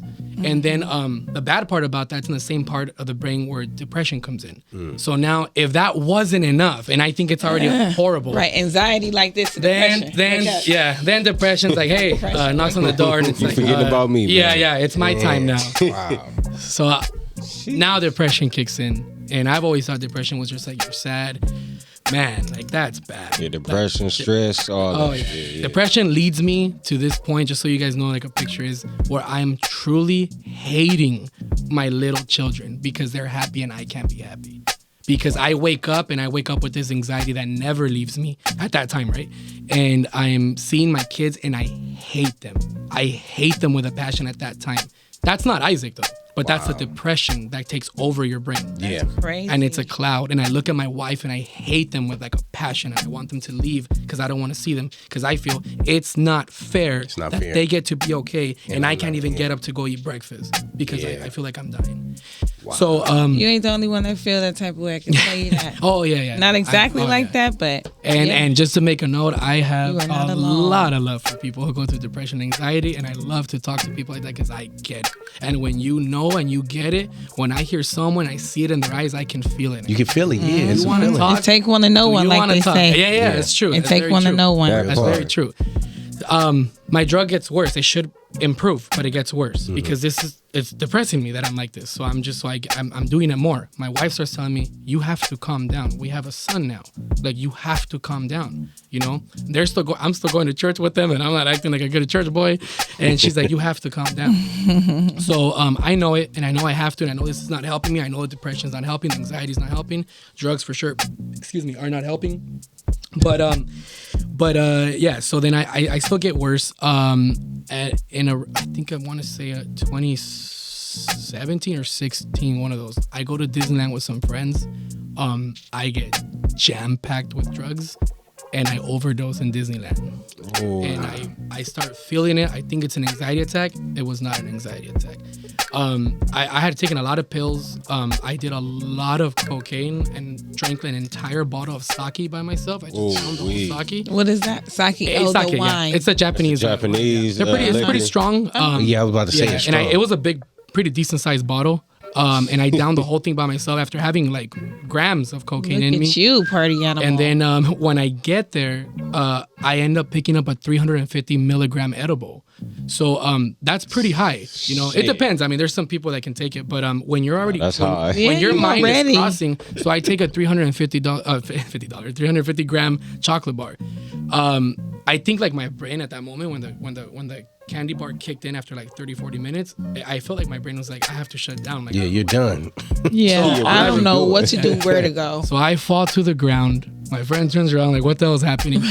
I'm breathing heavily, so I'm still thinking it's an anxiety attack, and I feel my heart, and I don't know where I lose hearing. I can't hear anything, and then my vision just starts going down, and I can hear my heartbeat like if it's on a subwoofer. Like it's extremely loud. And then I'm just losing consciousness, and everything's just going dim. And I fall to the floor, and I remember one thing I see was a little girl straight ahead, and she's looking at me. She's little, she's like 5 or 6, and her mom's like holding her. She's looking at me, and the first thing I thought, I was like, damn, I just ruined this little girl's life. She's never gonna forget that stupid ass Mexican guy ODing in Disneyland. Like, where's Mickey Mouse, Mom? Yeah. So when it happened, did the paramedics have to come and all that, or? Surprisingly, no. They just gave me water. But you got done that before. But I don't remember much. I blacked out. I kind of blacked out. I don't remember. All I remember is already being in the car and my friends are driving me back home. Yeah, that's what I was gonna ask. Did they like take you? Wow. So I'm driving. I'm just Isaac. I'm alive. Like I guess I didn't die unless I thought I was in hell because my friend's car was Isaac's horrible. like, this is good enough for me.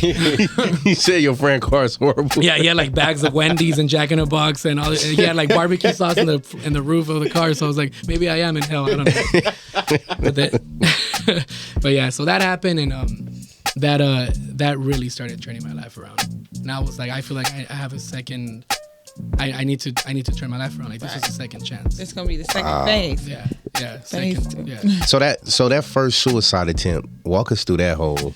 It was right after that. So you would think I'm like, is my second chance? I gotta make up for it. The depression, anxiety is getting worse. I can't talk to people. It's hard for me to go to work. But I know that if I stop working, I can't sustain my family. So that was the only thing that would push me. Which is funny because the way you fight anxiety is by trying to dominate it. Like you can't hurt me. I can do this. What's the worst that can happen? If I black out, I black out. So when you start thinking like that, you start dominating it. It's still your brain. Yeah. Still your brain. Yeah, exactly. Granted, yes, and I need to make an important note. Medicine is important. I don't like medicine. I've always liked just like natural stuff, but when you have a mental illness, you need medicine. You just have to find the right one. Yeah. So I still take medicine. I say it happily because I do need it. I'm with that disorder. If I stop after a while, my serotonin will stop or start dropping again. Man, shout out to Isaac for admitting that, man. A lot of people.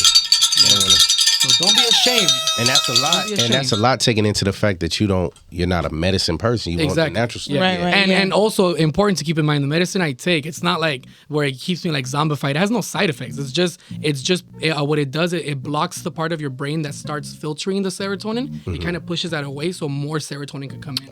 So that's all it does. So there's no side effects. It's not like I'm always like a zombie or no. So anyways, yeah. So but it's getting worse. It's getting worse, and it just. The worst feeling that I could the way I can just, when people describe me, how's your depression, how's your anxiety, I tell them the worst feeling in the world for me, and also I guess the best way to describe it is having people that love you and maybe they're with you and you feel like the loneliest man in the world. Man. And that's my depression. I have a mother that's praying for me, crying for me, loving me. I have a beautiful, awesome wife next to me that's praying for me, fighting for me. My son is there, and I feel like I'm alone, 100% alone. Wow. And when they ask me, "What are you feeling?" That's the second worst feeling of saying, "I don't know." And you want to say that sometimes with tears coming out and frustration because you can't describe it. Yeah. It's a physical and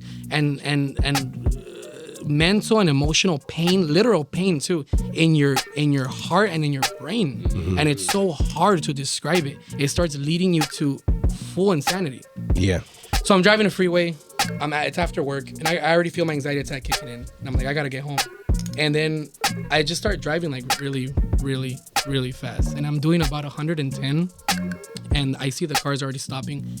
And I started lighting myself towards an exit. There was an exit already coming up. And you know those islands, like the ones that kind of, those big ass cement islands that you can, when you kind of get off the freeway. I started seeing that. And my suicide attempt wasn't like I actually cut myself, I hung myself. But I mentally checked out and I said, I'm driving through this. And what I did is that I closed my eyes. And I stepped on it even more. I was already going like 105, 100, I don't know. And I stepped on it more, and I went, and I was going straight to the island. And I shut my eyes. And I remember, I'm not a crier, by the way. And I remember a tear came out. And I'm not a crier. My emotions, I hurt in different ways. It's not, I don't have to cry to show emotions. But I'm not a crier. And it always trips me out that a tear came out. I don't even know how it came out, but it came out. But the tear wasn't of sadness. It was of joy, and that scared me. I was happy that I was gonna end it. And I didn't think about, I wasn't gonna see my son. I'm not gonna raise my son. I'm not gonna be with my wife. I just thought peace. Like, I'm finally going to have peace from this. And I just kept going. And then that was it. So I let go of the steering wheel, and I was just driving. And a song came on. And it was this song that came out that I didn't even know that was there in my playlist. And it was actually this song, it was by some like Christian band or whatever. I didn't even know how it came out. And it's called, and they were saying, keep your eyes open for what's coming next to you or something. And they kept repeating it, keep your eyes open, keep your eyes open. And then out of nowhere, I feel like his voice changed, and I heard like some weird voice in my head saying, keep, like, open up your eyes. And then and I heard, like, again, it was like my own head. It's not like a crazy voice, but I heard, like, in my head, the same voice I heard when I was little saying, your exit is near. Like, open up your eyes. And it was almost in my own voice. And I just remember opening it, and I was so close to it. I swerved. I almost hit this Honda that turned around. I think he actually spun. And I got off the freeway, and I couldn't control my car. It was like skidding down the exit. And I remember I got close to a Staples. It was right there. It was a Staples. And I parked right there, and I just started praying. Wow. I don't know why. I don't know what led me to pray. So it was no car accident? I mean, I don't know what happened. Hell, you wouldn't know other than that car that spun up. Yeah, shout out to that Honda. Hopefully they're alive. You gonna laugh at that? I'm laughing because my brother got off the freeway. He didn't crash. He didn't crash. He just kind of spun a little bit. He didn't crash. It was very empty. It wasn't like, it was no traffic flow. I'm pretty sure. I was about to say, that was you, Isaac. I know, right? Yeah. No, but I think I could be at least like 98% sure nothing happened to the guy. He spun a little bit. I was that Honda. I know, right? All praises. We're going to take a quick break, man, and we'll be right back with my brother Isaac talking about peace, deliverance, and films, y'all.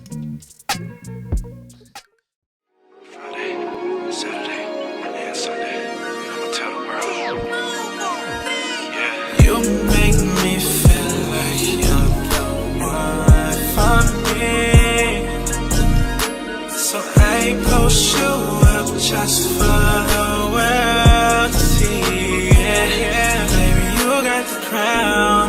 You hold it down. You love it when I pound. Hashtag pound. You're my hashtag pound. Yeah, hashtag, yeah. Loving you to perfection. Damn, you right, you perfected. Silly of me to neglect it. That will make life so hectic. Who am I to question his work of art they abandoned? He GPS'd you right here, you in the right direction. I'm in your midsection. Look deep within my.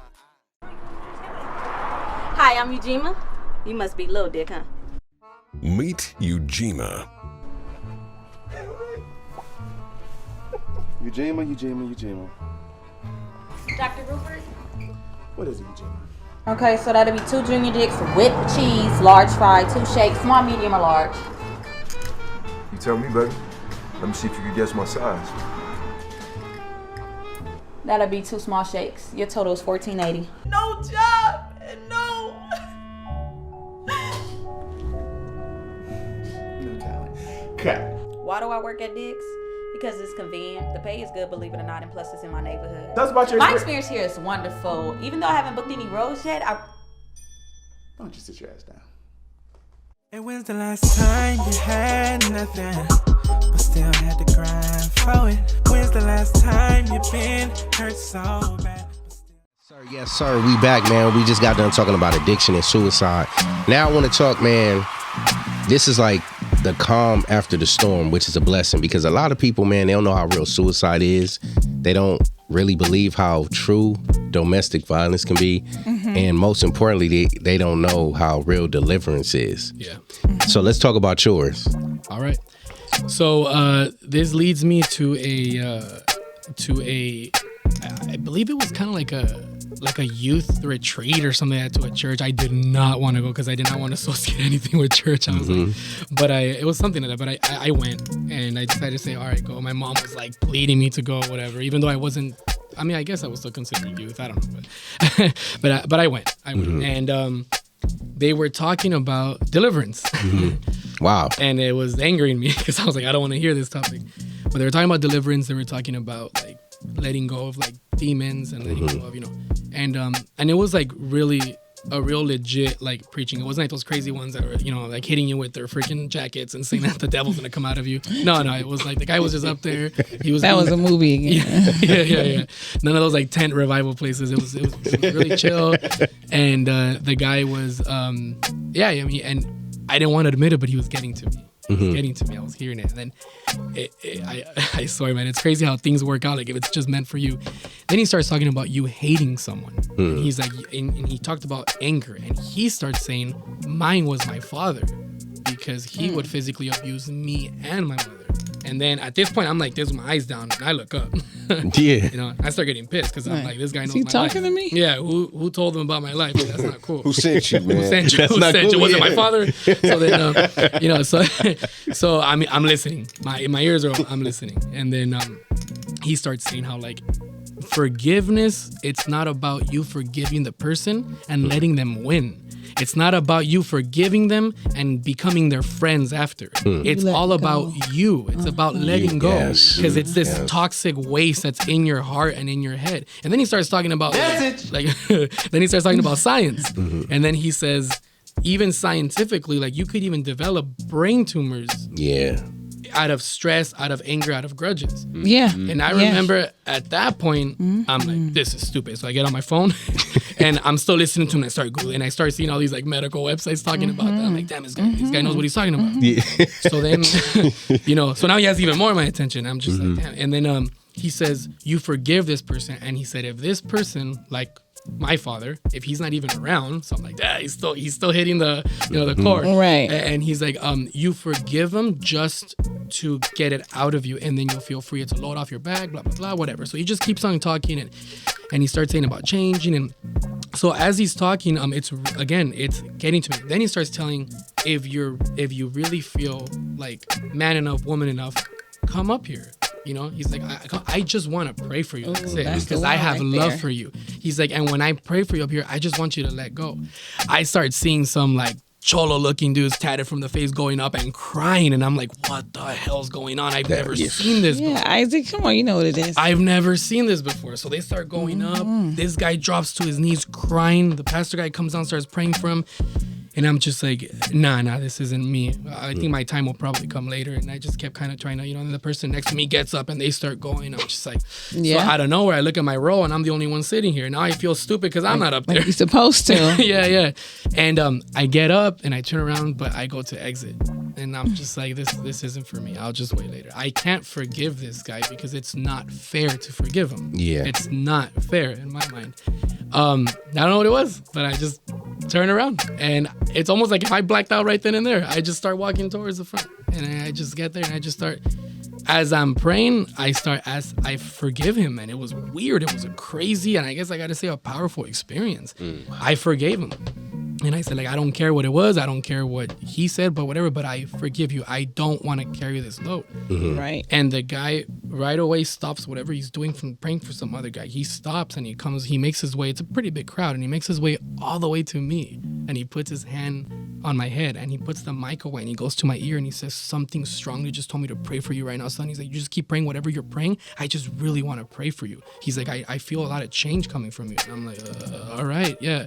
And I'm kind of freaking out at first because it's kind of weird, but then he starts praying for me. Again, nothing crazy, he's just praying and nothing crazy. And then I just really feel it. I literally start feeling like if a demon is coming out of me. Not literal, but I mean, it feels like just that negative spirit. Exactly. It's almost like a negative energy. Like an out-of-body just coming out of you. Definitely an out-of-body experience.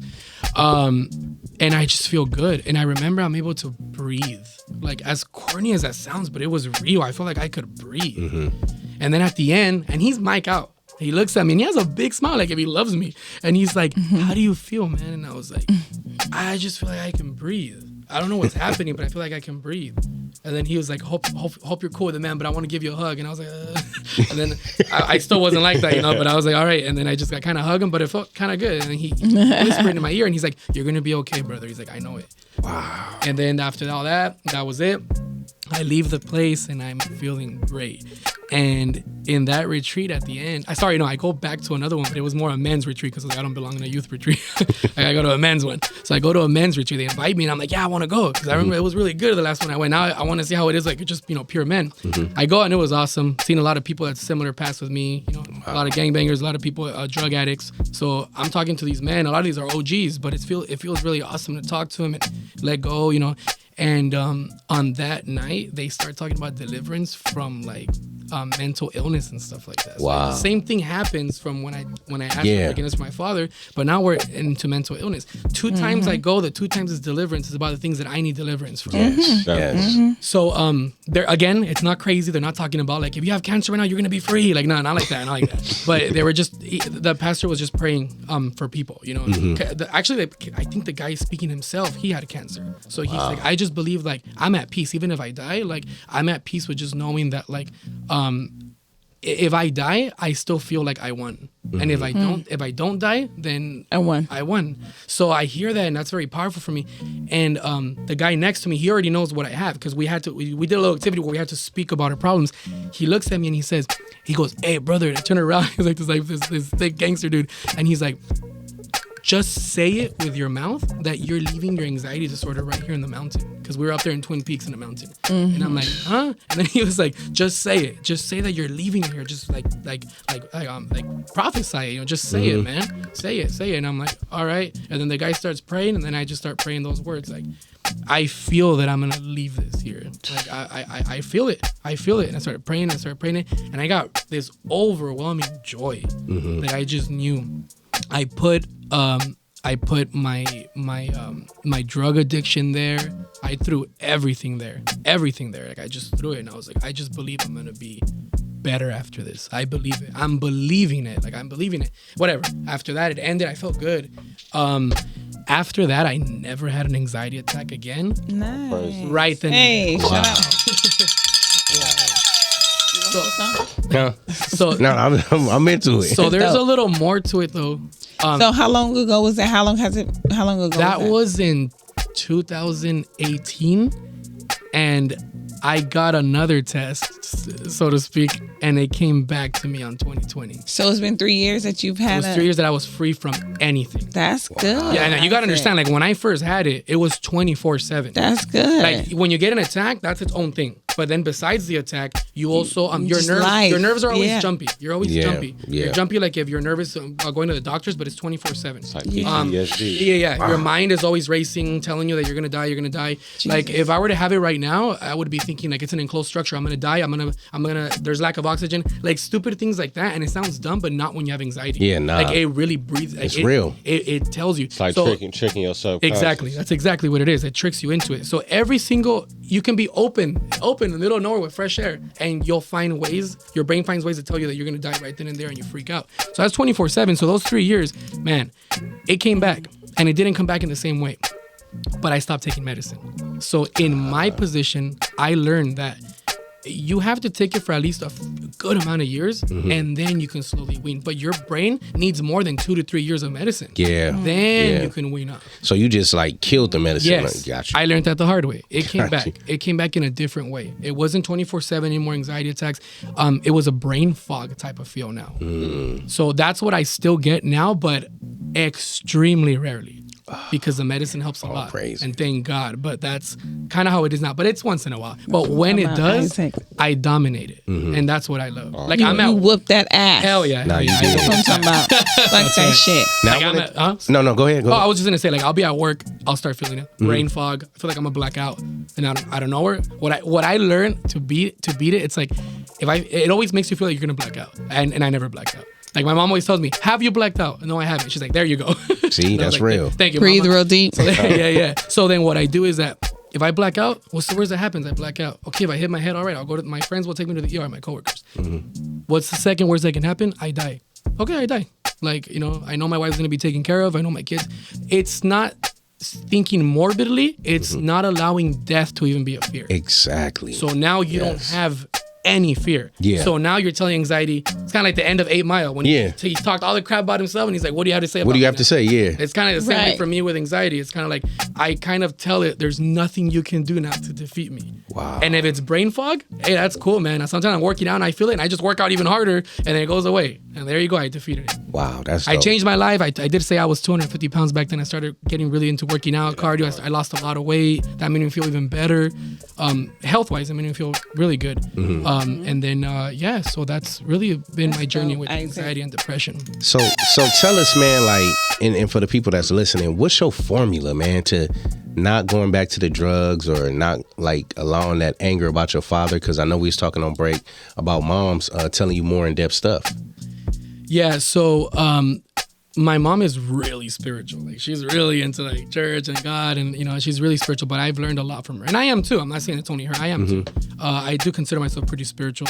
I believe in it. I mean, it changed me. You know? And I'm not like trying to like preach or anything, but I'm saying my truth, like my truth, exactly. Yeah, my truth. Like it really helped me, and I believe in all that. So my mom has become like a huge like mentor, almost like a spiritual mentor. When I'm feeling really bad, my wife is awesome, but I mean, it's your mama, you know. So there's times where like your mom and my mom will call me and she'll give me some scripture, and I don't know where, man, it gives me like it's like a breath of fresh air, and it helps.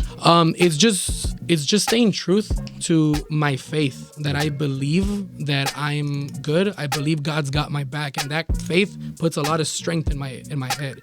I was gonna say that, Mike. In my career, I always feel, how am I gonna go back to a film if I feel like this? And then out of nowhere, my faith puts me. You know, we've had those conversations, right? Tell me like, pray for me, brother, because it's getting me. But then I know it's like it's okay, and I kind of try to fight it. So it's that faith of going. My mom helps me a lot. But and then it's just like my love for film and just continuing doing what I love to do. And even my day job, which I consider my day job where I'm at now, like I love my job, and I love that I love my day job, and I'm still able, and it's able to pay for what I'm doing. What you love. That's double dope. Yeah, exactly. Now to the film stuff, right? So it's a debate, a worldly debate about Die Hard movie. I've asked you this countless amount of times. Is that damn movie a Christmas movie, man? Definitely, man. If it's based on Christmas, it's a Christmas movie. And it's my favorite Christmas movie. So why do you think the debate is it that it's not a Christmas movie? Because I feel it's not, but I get the sentiments of people that believe it is. I think it's Die more Hard? Die Hard. With Bruce? Yeah. I think it's more of a fan thing. Like, because it's more of a fan thing. Like, you love the movie so much that you want to believe it's a Christmas movie because you love it. Technically speaking, it's not. It's not like you're watching, I don't know, a Christmas Home Alone or something. Jingle All the Way. Yeah. But the whole movie's based on Christmas. There's Christmas trees in the background, and that's why they consider it. And it's a Christmas party, right? It is. It's so a Christmas. crazy. I still consider it, but I love that movie. So do you consider it a Christmas movie? Because you were confused when I said Die Hard it's called Die Hard. It's action. Yeah, like I said, it's more of a fan love type of thing. But. Yeah, because it's like you can watch Christmas Vacation, Jingles All the Way with your kids. Yeah. It's like, I don't know if I want to show them Die Hard. That's a good way. Yeah, that's a good way to say it. Yeah. Okay. What's your top 3 favorite movies of all time? Oh man, that's a tough one, man. Yeah. That's a tough one. It's funny because that's a tough one, but I do have a top movie of all time. I like movies that really make you think, like trippy movies that when you're done, you say, I gotta rewatch this movie. Isaac, you better say something good. Boy, let me get my bill ready. It might not be good because it's a very underrated movie. Some people are like, huh? I like those. Okay, boy. but my personal favorite movie of all time is Donnie Darko. I don't know if you're familiar with that. Okay, that's if you're not familiar with that movie, you need to Jake Gyllenhaal. Yeah. It's don't be over here trying to kick us. I've never seen it, but I'm familiar with it. It's a mind trip. Now, what kind of movie is this? It's, I guess the best way to say it is like a mystery thriller, I guess, but it makes your mind work, man. I like trips mystery you out. thriller. It trips you out. I didn't get the movie until my 3rd time watching it. And that's what I love. One of them motherfuckers. And that's what I'm gonna go watch that. What's the name of it again? It's called Donnie Darko. Donnie Darko. It's DJ. Sorry, go ahead. Oh no, I was just gonna say it's pretty much just like sort of an apocalyptic thing. He's like a paranoid schizophrenic guy, and he's seen this illusion of this man in a bunny mask or bunny costume. Sorry, and he looks creepy, and he gives him the date of the end of the world, and he believes in it, and that's pretty much all I can say because it's very trippy and very twisted. Yeah. But yeah, so you don't know if it's all in its head, is it real? But it's a pretty smart. Like I gotta film. check it out. They included a lot of like actual professors in the whole like it's a lot of time travel stuff, a lot of like science stuff, and it's like legit stuff. So it throws you off, but the more you keep watching it, the more you catch on, and you start liking it more and more. And that's why I love it, though. That's why I love it. Now, favorite horror movie? Because I know you're into horror films. There's no. It's very hard for me to say. There's a lot of horror movies that came out that are just like, man, they're great, but I think. None of them are yet for me to beat The Exorcist. I agree with you.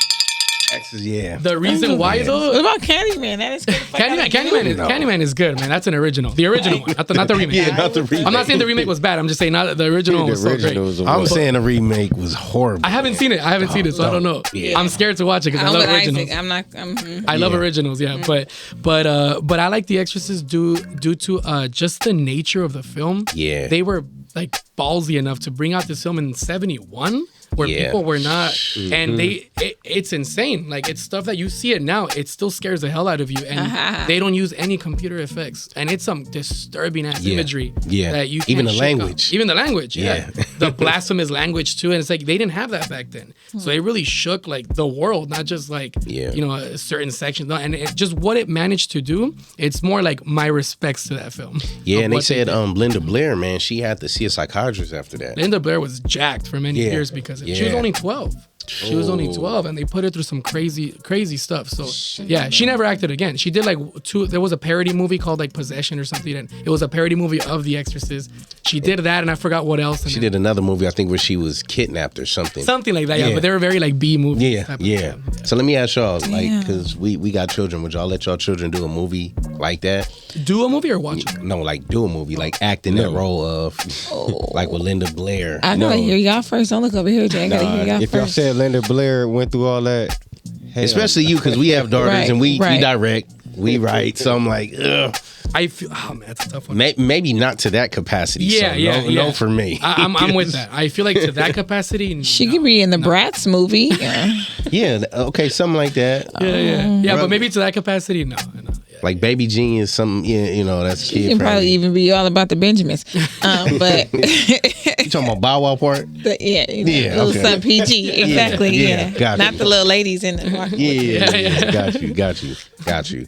Yeah, that's. What about you?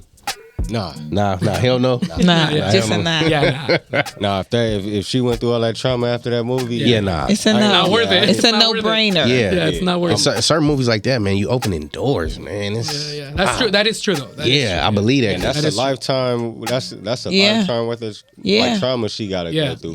Like I'm sure she's still probably tripping off. The thing about that kind of stuff is like you're dealing with like real crazy stuff. Yeah, so you have to be careful with it. It's like fuck. It's a movie. Why can't it be innocent? It's like Ouija board shit. I believe. I don't mess with that. Yeah, I don't mess with that. So acting in crazy. No, go ahead. I said acting in a movie like that. You say it's like Ouija board shit. I think it's calling spirits in a sense. Yeah. Infant J is like, I mean, it is. You tampering with some like kind of unknown stuff at that point. By filming and telling us, you're acting, but you're doing it. Yeah, you acting, but you're doing it. But at the same time, with you acting, you still like them actions are still being done. And keep in mind, the universe don't know you acting. Yeah, keep in mind, we're all in the film industry here. We know how it is. One scene, you do it over and over and over again. So some of those scenes in Exorcist, most of them are very crazy, and they did it over, and you're speaking certain words over and over again. So, I agree with you. And just imagine a good take, and you got to shoot it over because the camera dude didn't get that angle. The cameraman or the sound. And you're a parent, you got to like, what? No. So, speaking about the film stuff, how did you get into it? Because I know when we first met, it was on Michelle and Larry. Shout out to them, man. Michelle and Larry. Shout out. What up? We was working on Hardtown. And when I met you, I believe you was doing like grip and PA work, right? Yeah. So I started as PA, and then they upgraded me to second AC. So wow. That's when I started doing the slate, and then started helping with the camera and all that. And then I know from that you helped us with the council, where you was also AC with that, and then from that, man, you start doing your own film. So talk about that, man. Just that transition. It started. First of all, AC is air conditioning for me. It's assistant to cinematographer. Thank you, because I'm like, I know I ain't the only one. Yeah, so it started in 2018. Actually, I was just about to finish my school, like my film school that I was in. So I was about to finish it, and it's funny because I was just blabbing to my wife, which like I always do about film, and I start talking. And she's just like, I'm like a film nerd, and we're talking about all these things, and I'm telling her about like this idea that I always had that I thought was very interesting about this like twist, and I was just talking about it, and she's like, and she just gave me this face like, I'm so tired of you talking about this for hours, and she looked at me and she's like, why don't you just do it? And I'm like, do what? And she's like, why don't you just do it, like the film, like you already know how to do a camera, lights, you have like good people around you that can help you, right. Even though they might not know too much about film, but they're your friends, like you should just do it, like let's just do like a little group and just do it. And I'm like, nah, I can't do that. And then yes, but she really pushed me through it, and she told me just do it, and that really got to me. And one day I was just at work, and I just thought about, I was like, you know what? And this is how I started. I was like, I had like two good friends in my job, normal day job, nothing with film, and I'm like, let me ask this guy if he would be down to help me out if I do a little short film. So I asked him, I was like, hey man, if I needed help with a film, I'm kind of I want to do a film, and he's like, what kind of film? And then I don't blame him. It's a little weird coming at him. Yeah. but then I was like, no man, not that. Not on the hub. Yeah, not on the hub. So then I asked him, and right away he's like, man, that sounds awesome. I will do it. Just let me know what like position you want. I'll Google it and I'll try my best to do it. Wow. And I was like, damn, that's pretty cool. And he was a good guy, Shout out to Kong. What up? Go ahead, Kong. Kong is from work. King Kong. Yeah, he was from work. Oh yeah, you met Kong. Yeah, he was from work. Wow. Yeah. And he was like doing inventory, I don't know what, right? And then I hit him up. So I told him I need a script supervisor. He was just like, I can do that. I'll Google it. And then the next day he was just like, so I just found out it's one of the most stressful things to do in a movie. I quit on your ass. Yeah. I'm like, you already gave me your word, man. Don't. Jasmine's like, hey, man. So he did it, and man, he was awesome. Like he's. Wow. I mean, shout out to Kong. Yeah, shout out to Kong. It's crazy that on the first day of our film, right, which was awesome, obviously in itself, like seeing it come to life, whatever. But he did a pretty damn good job, and that was all because of him watching nonstop YouTube videos about it. He put his work into it, and to me, I'm like, those are the kind of loyal people I need. Real talk, no, that's dedication, because he didn't have to. On the same job, another good friend of mine, Jonathan. I don't know if you remember him with the lights. He was a light guy. Oh yeah, shout out to Jonathan, man. Yeah. He worked there too. He was actually Kong's lead right there at the job. He tells me, hey man, if you ever need anything, he's like, I have lights. I do photography on the side, so I have a lot of studio lights. Wow. And I'm good at lighting. And I'm like, I need a lighting guy. Like, I do. I need a lighting guy. Yeah. And he was like, oh man, yeah, I'll help you. And then it just kind of started coming around. And then I was like, who do I get for my lead film? Do I start casting? I always thought, my good friend Andy, I always thought like he's very kind of like animated, the way he makes his faces. And I was like, I think he'd be good for this role. But he's not an actor. But I'll see if he's down to do it. Told him, he was like, it's our childhood dream, because he's a childhood friend, to like act in a movie. I'm down, man. I want to do it. I'm like, all right, we'll see. If he doesn't like do that great, then I'll just tell him like, just help me out in the crew, and I'll cast someone. Shout out to Andy. Shout out to Andy. And he won an award. Yeah. So I was like, okay, man, let's do it. And then that's it, man. It just kind of came together. And at the end, we had a team of like 9 people, I think, which was like not too bad for your first little short film. Not at all. Nope. So I was like, man, thank God, man, all these people. And I think only 2 of them were the only ones that actually knew what they were doing. Like, really. 9 unpaid team members? Yeah. Oh, yeah. Oh, that's why when I say loyal, I mean loyal. Yeah. Oh, yeah. Right. I didn't have to. Hey, ring that bell, man. Shout out to the loyal people. I got one. I got loyal people. There we go. All of them. So that crew, man, we made it happen. I filmed in my house where I was at, and it's funny because we shot we needed 3 different houses for that location. I cheated and I made that same house the 3 different houses. Wow. Right? I started finding ways on how to cheat it. One of them, we had a back house, so we used the back house. There was just certain things, certain angles that we don't show the front house, because we already use that. Yep. And then, so it was just a lot of stuff, man, that we had to like highly improvise in. And we made it. And at the end, I felt really happy. It was just awesome that this film that I had been writing forever, like it's been made, it was done. And I started going around with that same joy that it was done. And I started asking people like, hey man, what do you guys think? Do you guys think should I submit it? Like, you think we'll win anything? And they were like, nah. And then my smile just kind of, oh, all right, yeah, no, for sure, man. Thanks for the honesty. Then I went and I asked my brother-in-law. You already know Javier. Yeah. So Javier's got it. He knows I'm gonna put him on the spotlight. Then I asked him, Javi, hey, shout Javier. out to Javi. Yeah, shout out to Javi, man. Shout out to Javi. He's been there from the beginning. So he was still going to school for sound composing. So he was good to do little scores here and there. So he did a score in which I thought was a pretty terrifying score. Like, he did a good job. And I asked him, what do you think, man? You think we're like, we're gonna be eligible to get some awards? He's like, man, it was fun, but not for awards. And I was like, all right, well, thank you, man. So I started feeling kind of like, damn, nobody believes in me. And then I was like, but it's all right. I don't care. They're giving me their honesty, and they at least helped me. Yeah. So I submitted to, I think 7 or 6 film festivals, and we got accepted to 5 of those 7. Come on, man. And I won awards in 3 of them. Come on, man. Yeah, that's almost half, sir. Yeah.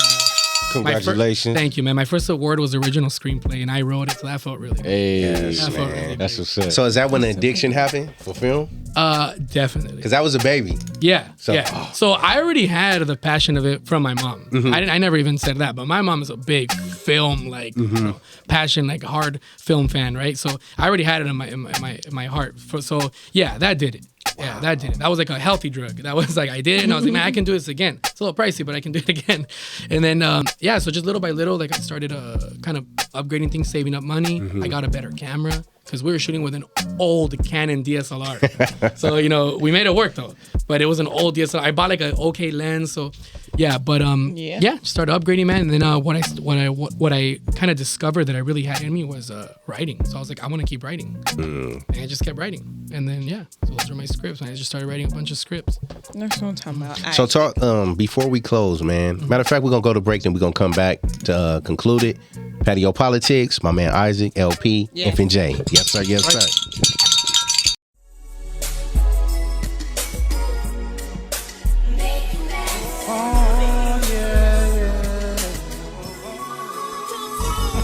All smiles, no trouble. If you rollin' with me, ain't no nigga like me. I'ma show you, baby. I'ma make you mine. All smiles, no trouble. If you rollin' with me, So, Ujima, tell us about your experience. My experience here is wonderful. Cut. You came right in and nailed it. You're amazing. They're amazing. Are those real? No, I'm gonna give their ass a piece of my mind as soon as I go in there. Ashe, Queen, Ashe. Hi, I'm Ujima. You must be Lil Dick, huh? Remember Consuelo? Who? Foreign state student who stayed with me for like 4 years? He asked me to dance. I said no. He said yes. I said no. He said yes. I have an audition tomorrow, and I was hoping you can possibly help me go over my lines. You was smoking now? No, this ain't for me. It's for my friend. You remember Courtney from school? Everybody call me Mister, but you can call me Man. Man? Yeah, last name Bingo. I don't know about y'all, but I love my city. I wouldn't leave it for nothing in the world. And I'm still the same old Ujima. I gotta get my shit together and together fast. What did I fucking tell you? Get it done. Get it fucking done, huh?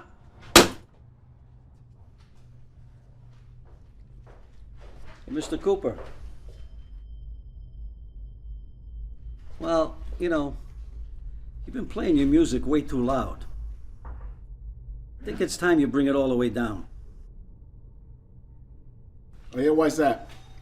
Because it's bad for business. And if it's bad for our business, it's bad for you. Oh, you guys are a fucking joke, you know that? I know for a fact that the Russians kicked your asses out of New York last year, right? So don't try any of that fucking greaseball guinea shit with me, okay? And I don't give a fuck what you spics or what you fucking guineas do in New York, Vegas, Mexico, wherever the fuck you come from. And in LA, I call the shots. Capiche? Now fuck off. Hey, motherfucker! You come in here and disrespect me in my fucking place, I'll cut your fucking eyeballs out and eat them like grapes, you motherfucker! Fuck you! Turn me loose. Turn me loose. Hold on, Mr. Regazzi, I apologize. I was, no disrespect. It's a long day out there. Fucking sorry. Do me a favor, okay, Cooper? Yes, sir. When you go out there, be careful. It's fucking dangerous. You hear me? Yeah, okay. And do me another favor. Get the fuck out of here! Get him out of here!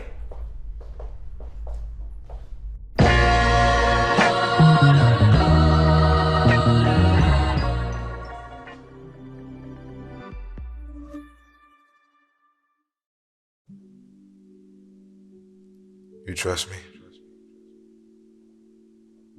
Come here. I want to help you ease your anxiety if you allow me to. I think it's magical how kisses slow down time. I can make your spirit move at the pace of the earth when your lips meet mine. Life is so much better when you slow down. We're so in a rush just to go nowhere when the best place to be is right here. Making a positive out of all the negatives.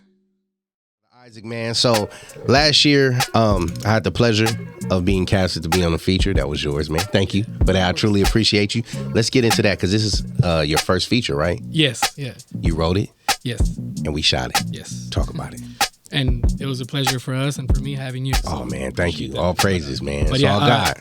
Definitely. So I do gotta say though, it's technically not my first feature. Mm-hmm. We did shoot a feature right before COVID. Oh yeah, that's right. That's right. We had 3 scenes left at this location, which was actually my sister's house, and COVID happened, so we had to stop it. We didn't have a choice.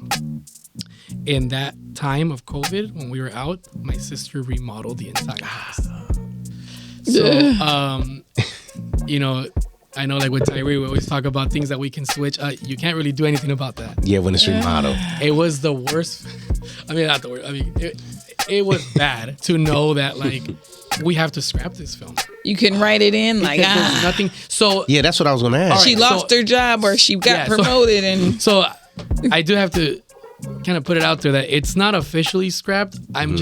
I'm gonna try to work on how to. Please, brother. But that location is like the staple of the film, and it's the staple of the end scene. It wouldn't. I'll put it this way: it's very hard to make sense. Get without to change that. the location. Man. But I'll see, man. Maybe we can do it. But it's not scrapped as of now. I had a lot of talented people involved in it that were doing really good. It was actually my first film where I was acting. Rosie and I were acting in it. Yeah. And it was like a little like horror thriller, and we'll see if we can change it. Not to like put down the film, but at this moment, my heart's not in it right now. Oh, gotcha. So I don't want to follow it right now. Gotcha. And I'm not like demeaning my own film. I love what we did and stuff, but it's just not there right now. Gotcha. It doesn't feel like you're demeaning it. It just feels like, hey, it's not the time for it. Exactly. Yeah. If it ever comes back, then it'll come back. I'll resurrect the script and I'll see what I can do. Got you. So anyways, yes, this is my official feature-length film that we finished, and it's done. Shout out to that, man. Completion on the feature. Yes. It's everything. Everything. Hell yeah. Okay. So this was an important script for me. It was during COVID. Me along like with a lot of other people, COVID sometimes kind of slowed us down in the beginning because it was kind of like, I don't know, it depends whatever you were doing, if it's your job, if it's working out, if it's whatever it is. A lot of us, because we're bummed out because it was like horrible what happened. We were stuck at home. It should have been the opposite. I should have been writing more because I'm stuck at home and I wasn't doing anything. So I was like, I gotta write. It's like a perfect time to write. Yeah, I'm still working, but I gotta write. So I was like, what do? Do I get a new script? Do I work on one that I haven't finished? And I just started thinking about. I saw the movie The King of Staten Island, which was the life on Pete Davidson. So I kind of when I was watching it, I was kind of like, man, I kind of like the way, and a lot of things it was reminding me of like. Yeah. And we talking about the Pete Davidson that's with Kim? Yeah. That one. For sure. Yeah, that one. So it's and it is a really good movie. Like I think he did it very well. So then as I was watching that, I'm like, what if I tell my story? Like there's a lot of my story. It's not even enough for one film. Like because there's different spots in my story that I can make into individual films. But I'm like, I think that'll be awesome. And then I've been asked this before, but I always thought I need a lot of budget for that, because there's a lot of stuff in my life that I feel like I need a lot of budget. Again, my wife kicked in and she said, why? Why do you need a lot of budget? Why can't you just do it with just the little money that we have and with loyal people? Like, why do you need a bigger budget? And I'm like, damn, there you go again. And I'm like, all right, then I'm gonna write it. And it took me, I think, like 4 months during COVID. And man, I felt it was very therapeutic. Also, in a weird way, it was very therapeutic. I wrote it. I called it Where Do I Go From Here? Yes, sir. And it was just, I loved it, man. I finished, I read it like 3-4 times, edited, and I was just kind of like, man, I love this. I shifted certain timelines so it can narratively kind of make sense. So maybe some things that happened to me when I was 14, it's happening to me or this character at the age of 23 or whatever. So that's all. I just kind of shifted timelines. And but yeah, and I thought it was awesome, and I just started casting. And then the pastor that came out was supposed to represent the guy that prayed for me. And you know, Jay, you're very important to me too, man. Thank you, brother. And everything. Likewise. So I think Jay would be perfect for that scene. So I was like, let me hit him up if he's down to act on it. Yes, man. Yes, and it was a pleasure in being in it, man. Just like let's talk about Rosie, man. Let's give Rosie her roses, because man, it takes, when you're in this film industry, man, you got to have a strong support system, man. Definitely. And it starts with that, to where, you know, thank the Most High that Rosie isn't one of them type of wives when you saying, I want to do this movie, and she's like, well, we don't have enough money. The kids gotta, but she supports you through it. Exactly. And I've seen her on set, like, busting her ass. And she was on us hard, man. She was on us harder than you. You know what I'm saying? Like, hey, Rosie ain't nothing to play with, man. She get into it. Yeah. And that's true support, seeing that she isn't nobody that came up in, like, wanting to be a filmmaker. Exactly. And all that. How's that dynamic? How do you keep that? You know, because a lot of people have asked me in the past with one of my exes, how can you work with somebody you're in a relationship with? So I'm asking you that. It's awesome, man. Like, I really like it because we both have the passion for it. Yes. I never forced her into it. It came like directly from her when she was like, man, I love what you're doing. Like, I want to help you. And I was like, well, of course. Like, I want to do this with your help. I just don't want to push you into it if you don't want to do it. She's like, no, I want to help. So it started with her just helping. On the first film, she's the one that did the makeup. She's the one that did, like, she was doing wardrobe. She was doing set design. She did everything, and she just wanted to help. Without even knowing that she fulfilled like 7 roles. 7 roles, exactly. Yeah. A lot of people, I mean, we kind of know how that is, right? Exactly. Jasmine doing like 8 roles sometimes, and I know how that is. So, yeah, that's kind of, you know, that's what she did, and she really liked it. And she said, hey, I want to take the same film course you took. And I'm like, oh, really? I was like, you want to do that? And I'm really close to the professor there. He's an awesome guy. Shout out to Professor Hirohama. What up, Hirohama? Shout out to you. So, and shout out to Hirohama, because if it wasn't for Hirohama, we wouldn't have met, right? He's the one that offered me the role for Hardtown. If I never would have worked in Hardtown, I never would have met you and Jasmine. Wow. Man, man, so shout I out wouldn't be here. To Professor Hirohama, man. Hirohama. Yeah. So he's really good friends with Larry and Michelle. So he was their teacher. He was their professor. So wow. So yeah. So he, you know, so I was like, yeah, let me hit him up, and I told him, hey man, you know, my wife wants to take the class, you know, take care of her, man. He's like, yeah, man, have her get in the class, whatever. So she went in, and she was like the preferred one because I mean, we have a correlation between me and him. So he was giving her gigs. He was giving her, like, he wanted her to really like pursue it. Yeah, exactly. So she got into him, and he took her to like conventions where she could learn and hear from speakers, and I mean, it was awesome. Like I said, she was like preferred. So wow. So Rosie got a whole different side of the game that you didn't get. Yeah, I had to earn my respect with that professor, because he was a hard one to get at, but I had to earn my respect. And to her, it was like he was like, oh, and then she said like every class, he was just like, oh, this is Isaac's wife, by the way. If you guys don't know him, he's the one that he would show my work a lot. And all that stuff. I was like, that's cool, dope. That's what's up. So yeah, so you know, she did it, and she came out loving editing. So which I thought, man, praise God, because man, something I don't want to do. Oh my gosh. Yeah, man. yeah. Being a filmmaker. Yeah. She's like, I love editing. I was like, great. Now you can edit a movie. Now, do you ever bump heads? Like with the editing? You know what? Very rarely. Not too much, actually. Believe it or not too much. But sometimes, it would happen, but not a lot. Thank God. Got you. But yeah, man, just kind of embracing that dynamic. It was pretty cool, man. Like, there's times where I would see her on set, and I'm just like seeing her with a smile. I was like, man, she's kicking ass, and I felt really happy for her, because I feel a lot like it's kind of like a step. Like, if it wasn't for my mom, I wouldn't be here. But it also wasn't for my wife, I wouldn't be continuing this. Real talk. So it's like 2 important women in my life. Wow, man. And so it's just really, it's awesome, and it's a blessing working with her on set. And she knows what she's doing, and she's just like a very humble heart. You know her, and she's just always like spreading love and being so cheerful about everything. It's just great. Many times, especially in Where Do I Go From Here, if she wasn't there, I feel like I would have lost it. There were times where my anxiety kicked in and I was like, oh, not right now. So I was trying to like dominate it, but all of you guys here know it gets pretty tough, man. When you finish a shooting day, whether it be 15 hours, 14 hours, it feels like you worked out all day. Like you just feel like, I don't know if you guys feel the same. Maybe it's just me, but it feels tough. For sure, Tyree knows what's up because DP, man, that's shout out to T. Shout out to T. Y'all keep saying DP. Okay. Director of photography. Yes, director of photography. Yeah. It's not on the hub, right? No. They got DP. Not the one you talking about. Not that one. Not that DP, but they do have director of photography. That man was the pastor. You can't. But that's the thing, man. I believe it takes a great woman to determine a greater man. Definitely. And that is what Rosie is. Yes. She personifies that. So shout out to Rosie again, man. Shout out to Sis. What up, Sis? Great job. Now tell us, what can we expect from Isaac 2022 and beyond? More films, definitely. I'm working on 2 scripts. I just finished one. Yes, sir. That I really liked. I'm showcasing a lot of, not showcasing, but I'm depicting depression very heavily in this film. Yes.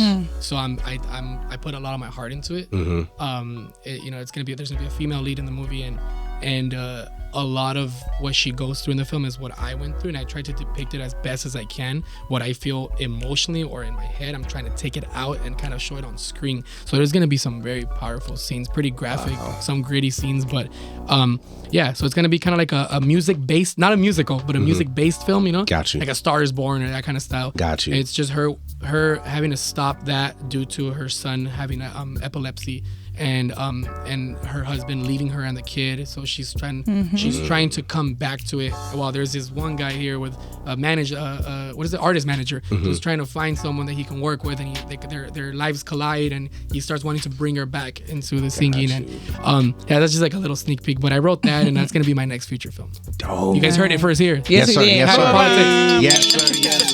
sir. And before we close, man, just give the people some advice, man. Like anybody that's dealing with suicidal thoughts or depression, or just giving up in life, film, work, whatever the case may be. What would you tell them? I'm gonna start with an example, and I think with that example, I'll kind of lead on.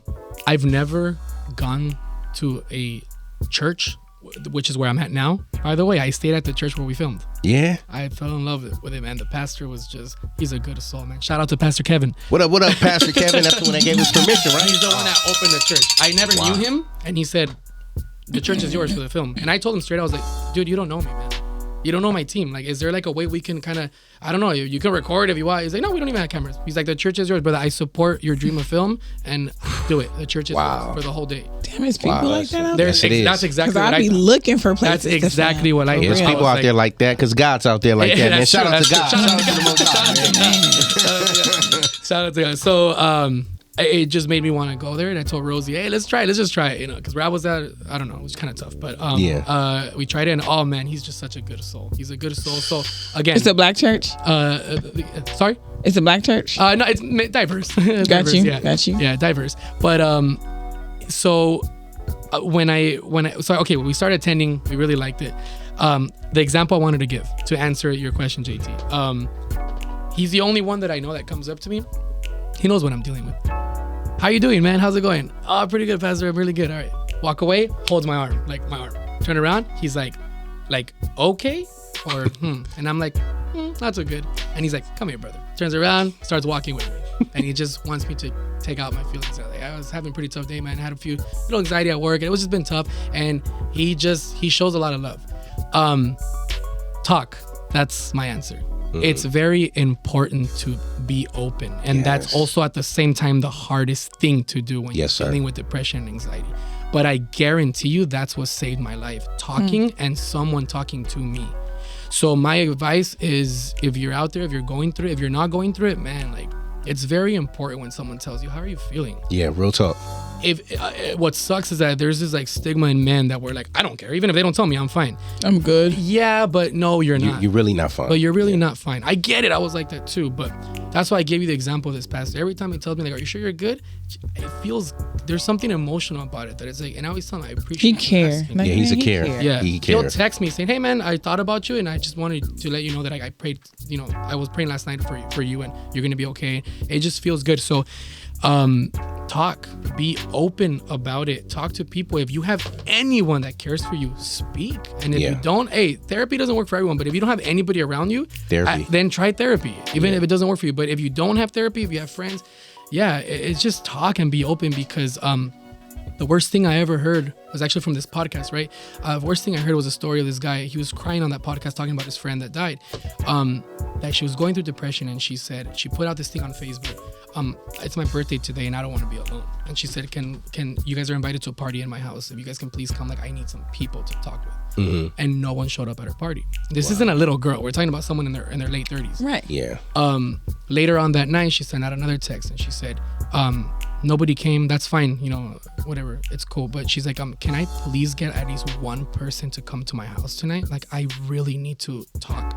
And that broke my heart, man. So when I heard that, like I broke my heart. And the guy was crying because it was his best friend. Mm-hmm. They found her that night hung in her house. Wow. So she was crying out, man. Yeah. That broke my heart. Wow. So it's like, if someone even speaks, listen. Like you have no idea how important it is to listen to someone that's reaching out. That's super, super, super true. And people, sometimes you have to pull it out of people because they will say that they're fine, but that part, you need to, that's super true. I love my friends and they're childhood friends of mine and I love them to death and they've been there forever. But I didn't get one person ever tell me, how are you doing, when I was going through that. I don't hold them accountable for it. I don't judge them. I still love them to death. Mm-hmm. But I didn't get one of them telling me, hey man, I'm here for you. Yeah. If you need my help. And they go through stuff and I'm there for them too. And again, I'll continue to be. I'm not throwing it in their face, God knows. Yeah, they probably just don't understand. Of really. Course. Yeah. And like I said, and I love them to death. But it's just, that's the most powerful thing I can say. Talk and also listen. Wow. It's so important. And listen with your heart, man, and not your intentions or your damn ears. Because people seem like they can't listen, and that's the problem. That's a sad story, man. Mm-hmm. That right there. It is. And pay attention to the people in y'all circle, man. Mm-hmm. It doesn't hurt to text somebody and say how you doing or just checking on you. Or now we in a phase where people are afraid to tell each other they love each other, and it shouldn't be like that. You know what I'm saying? That's true. So tell us. We ain't gonna end on no sad ass note. We not gonna do that. We not gonna. But the Patio PolitiCz, we do believe in breakthrough, saving lives, and changing lives, man. You feel what I'm saying? That's what it's about at the end of the day. Doing this work and being of service to the people for the people. Definitely. You get what I'm saying? So let the people know how to get in contact with you in case they want you to write one of their scripts. Check out your films, buy it, purchase it, or just support you, man. Or be blessed by you, because this ain't gonna be the last time you hear, brother. We got more work to do. Oh, definitely. So I've never been like really big on social media. But I did end up getting an Instagram, like, I don't know, 2 years ago, 3 years ago, because they kept telling me, you have to, because for film. And I realized that's true. I felt like an old person. I was like, I didn't have no social, I don't even know how to use it. So I ended up getting used to Instagram. So I do have, my production has an Instagram. My production is called And Me Productions. And just to give a little like background on why I called it And Me, because sometimes people say, why And Me Productions? It's based on my son. When he was little, whenever you would tell him, I love you, he wouldn't say, I love you too. He would say, And me. And I thought that was like the funniest thing, because it doesn't really make sense. Like, grammatically, but like, I love you and me. I just thought that was funny, and I call it And Me Productions. It's based on my kid, what he would always say. That's dope. But my Instagram is just Instagram.com/ it's And Me Productions with a period. So it's and.me.productions. So and then that's pretty much it. And then my email, it's the production email is andmeproductions07@gmail.com. And that's really all I have, is just the email and the Instagram. But the Instagram has everything that I've done, and I'm in control of it. So if you want to message, we can get in touch. Message.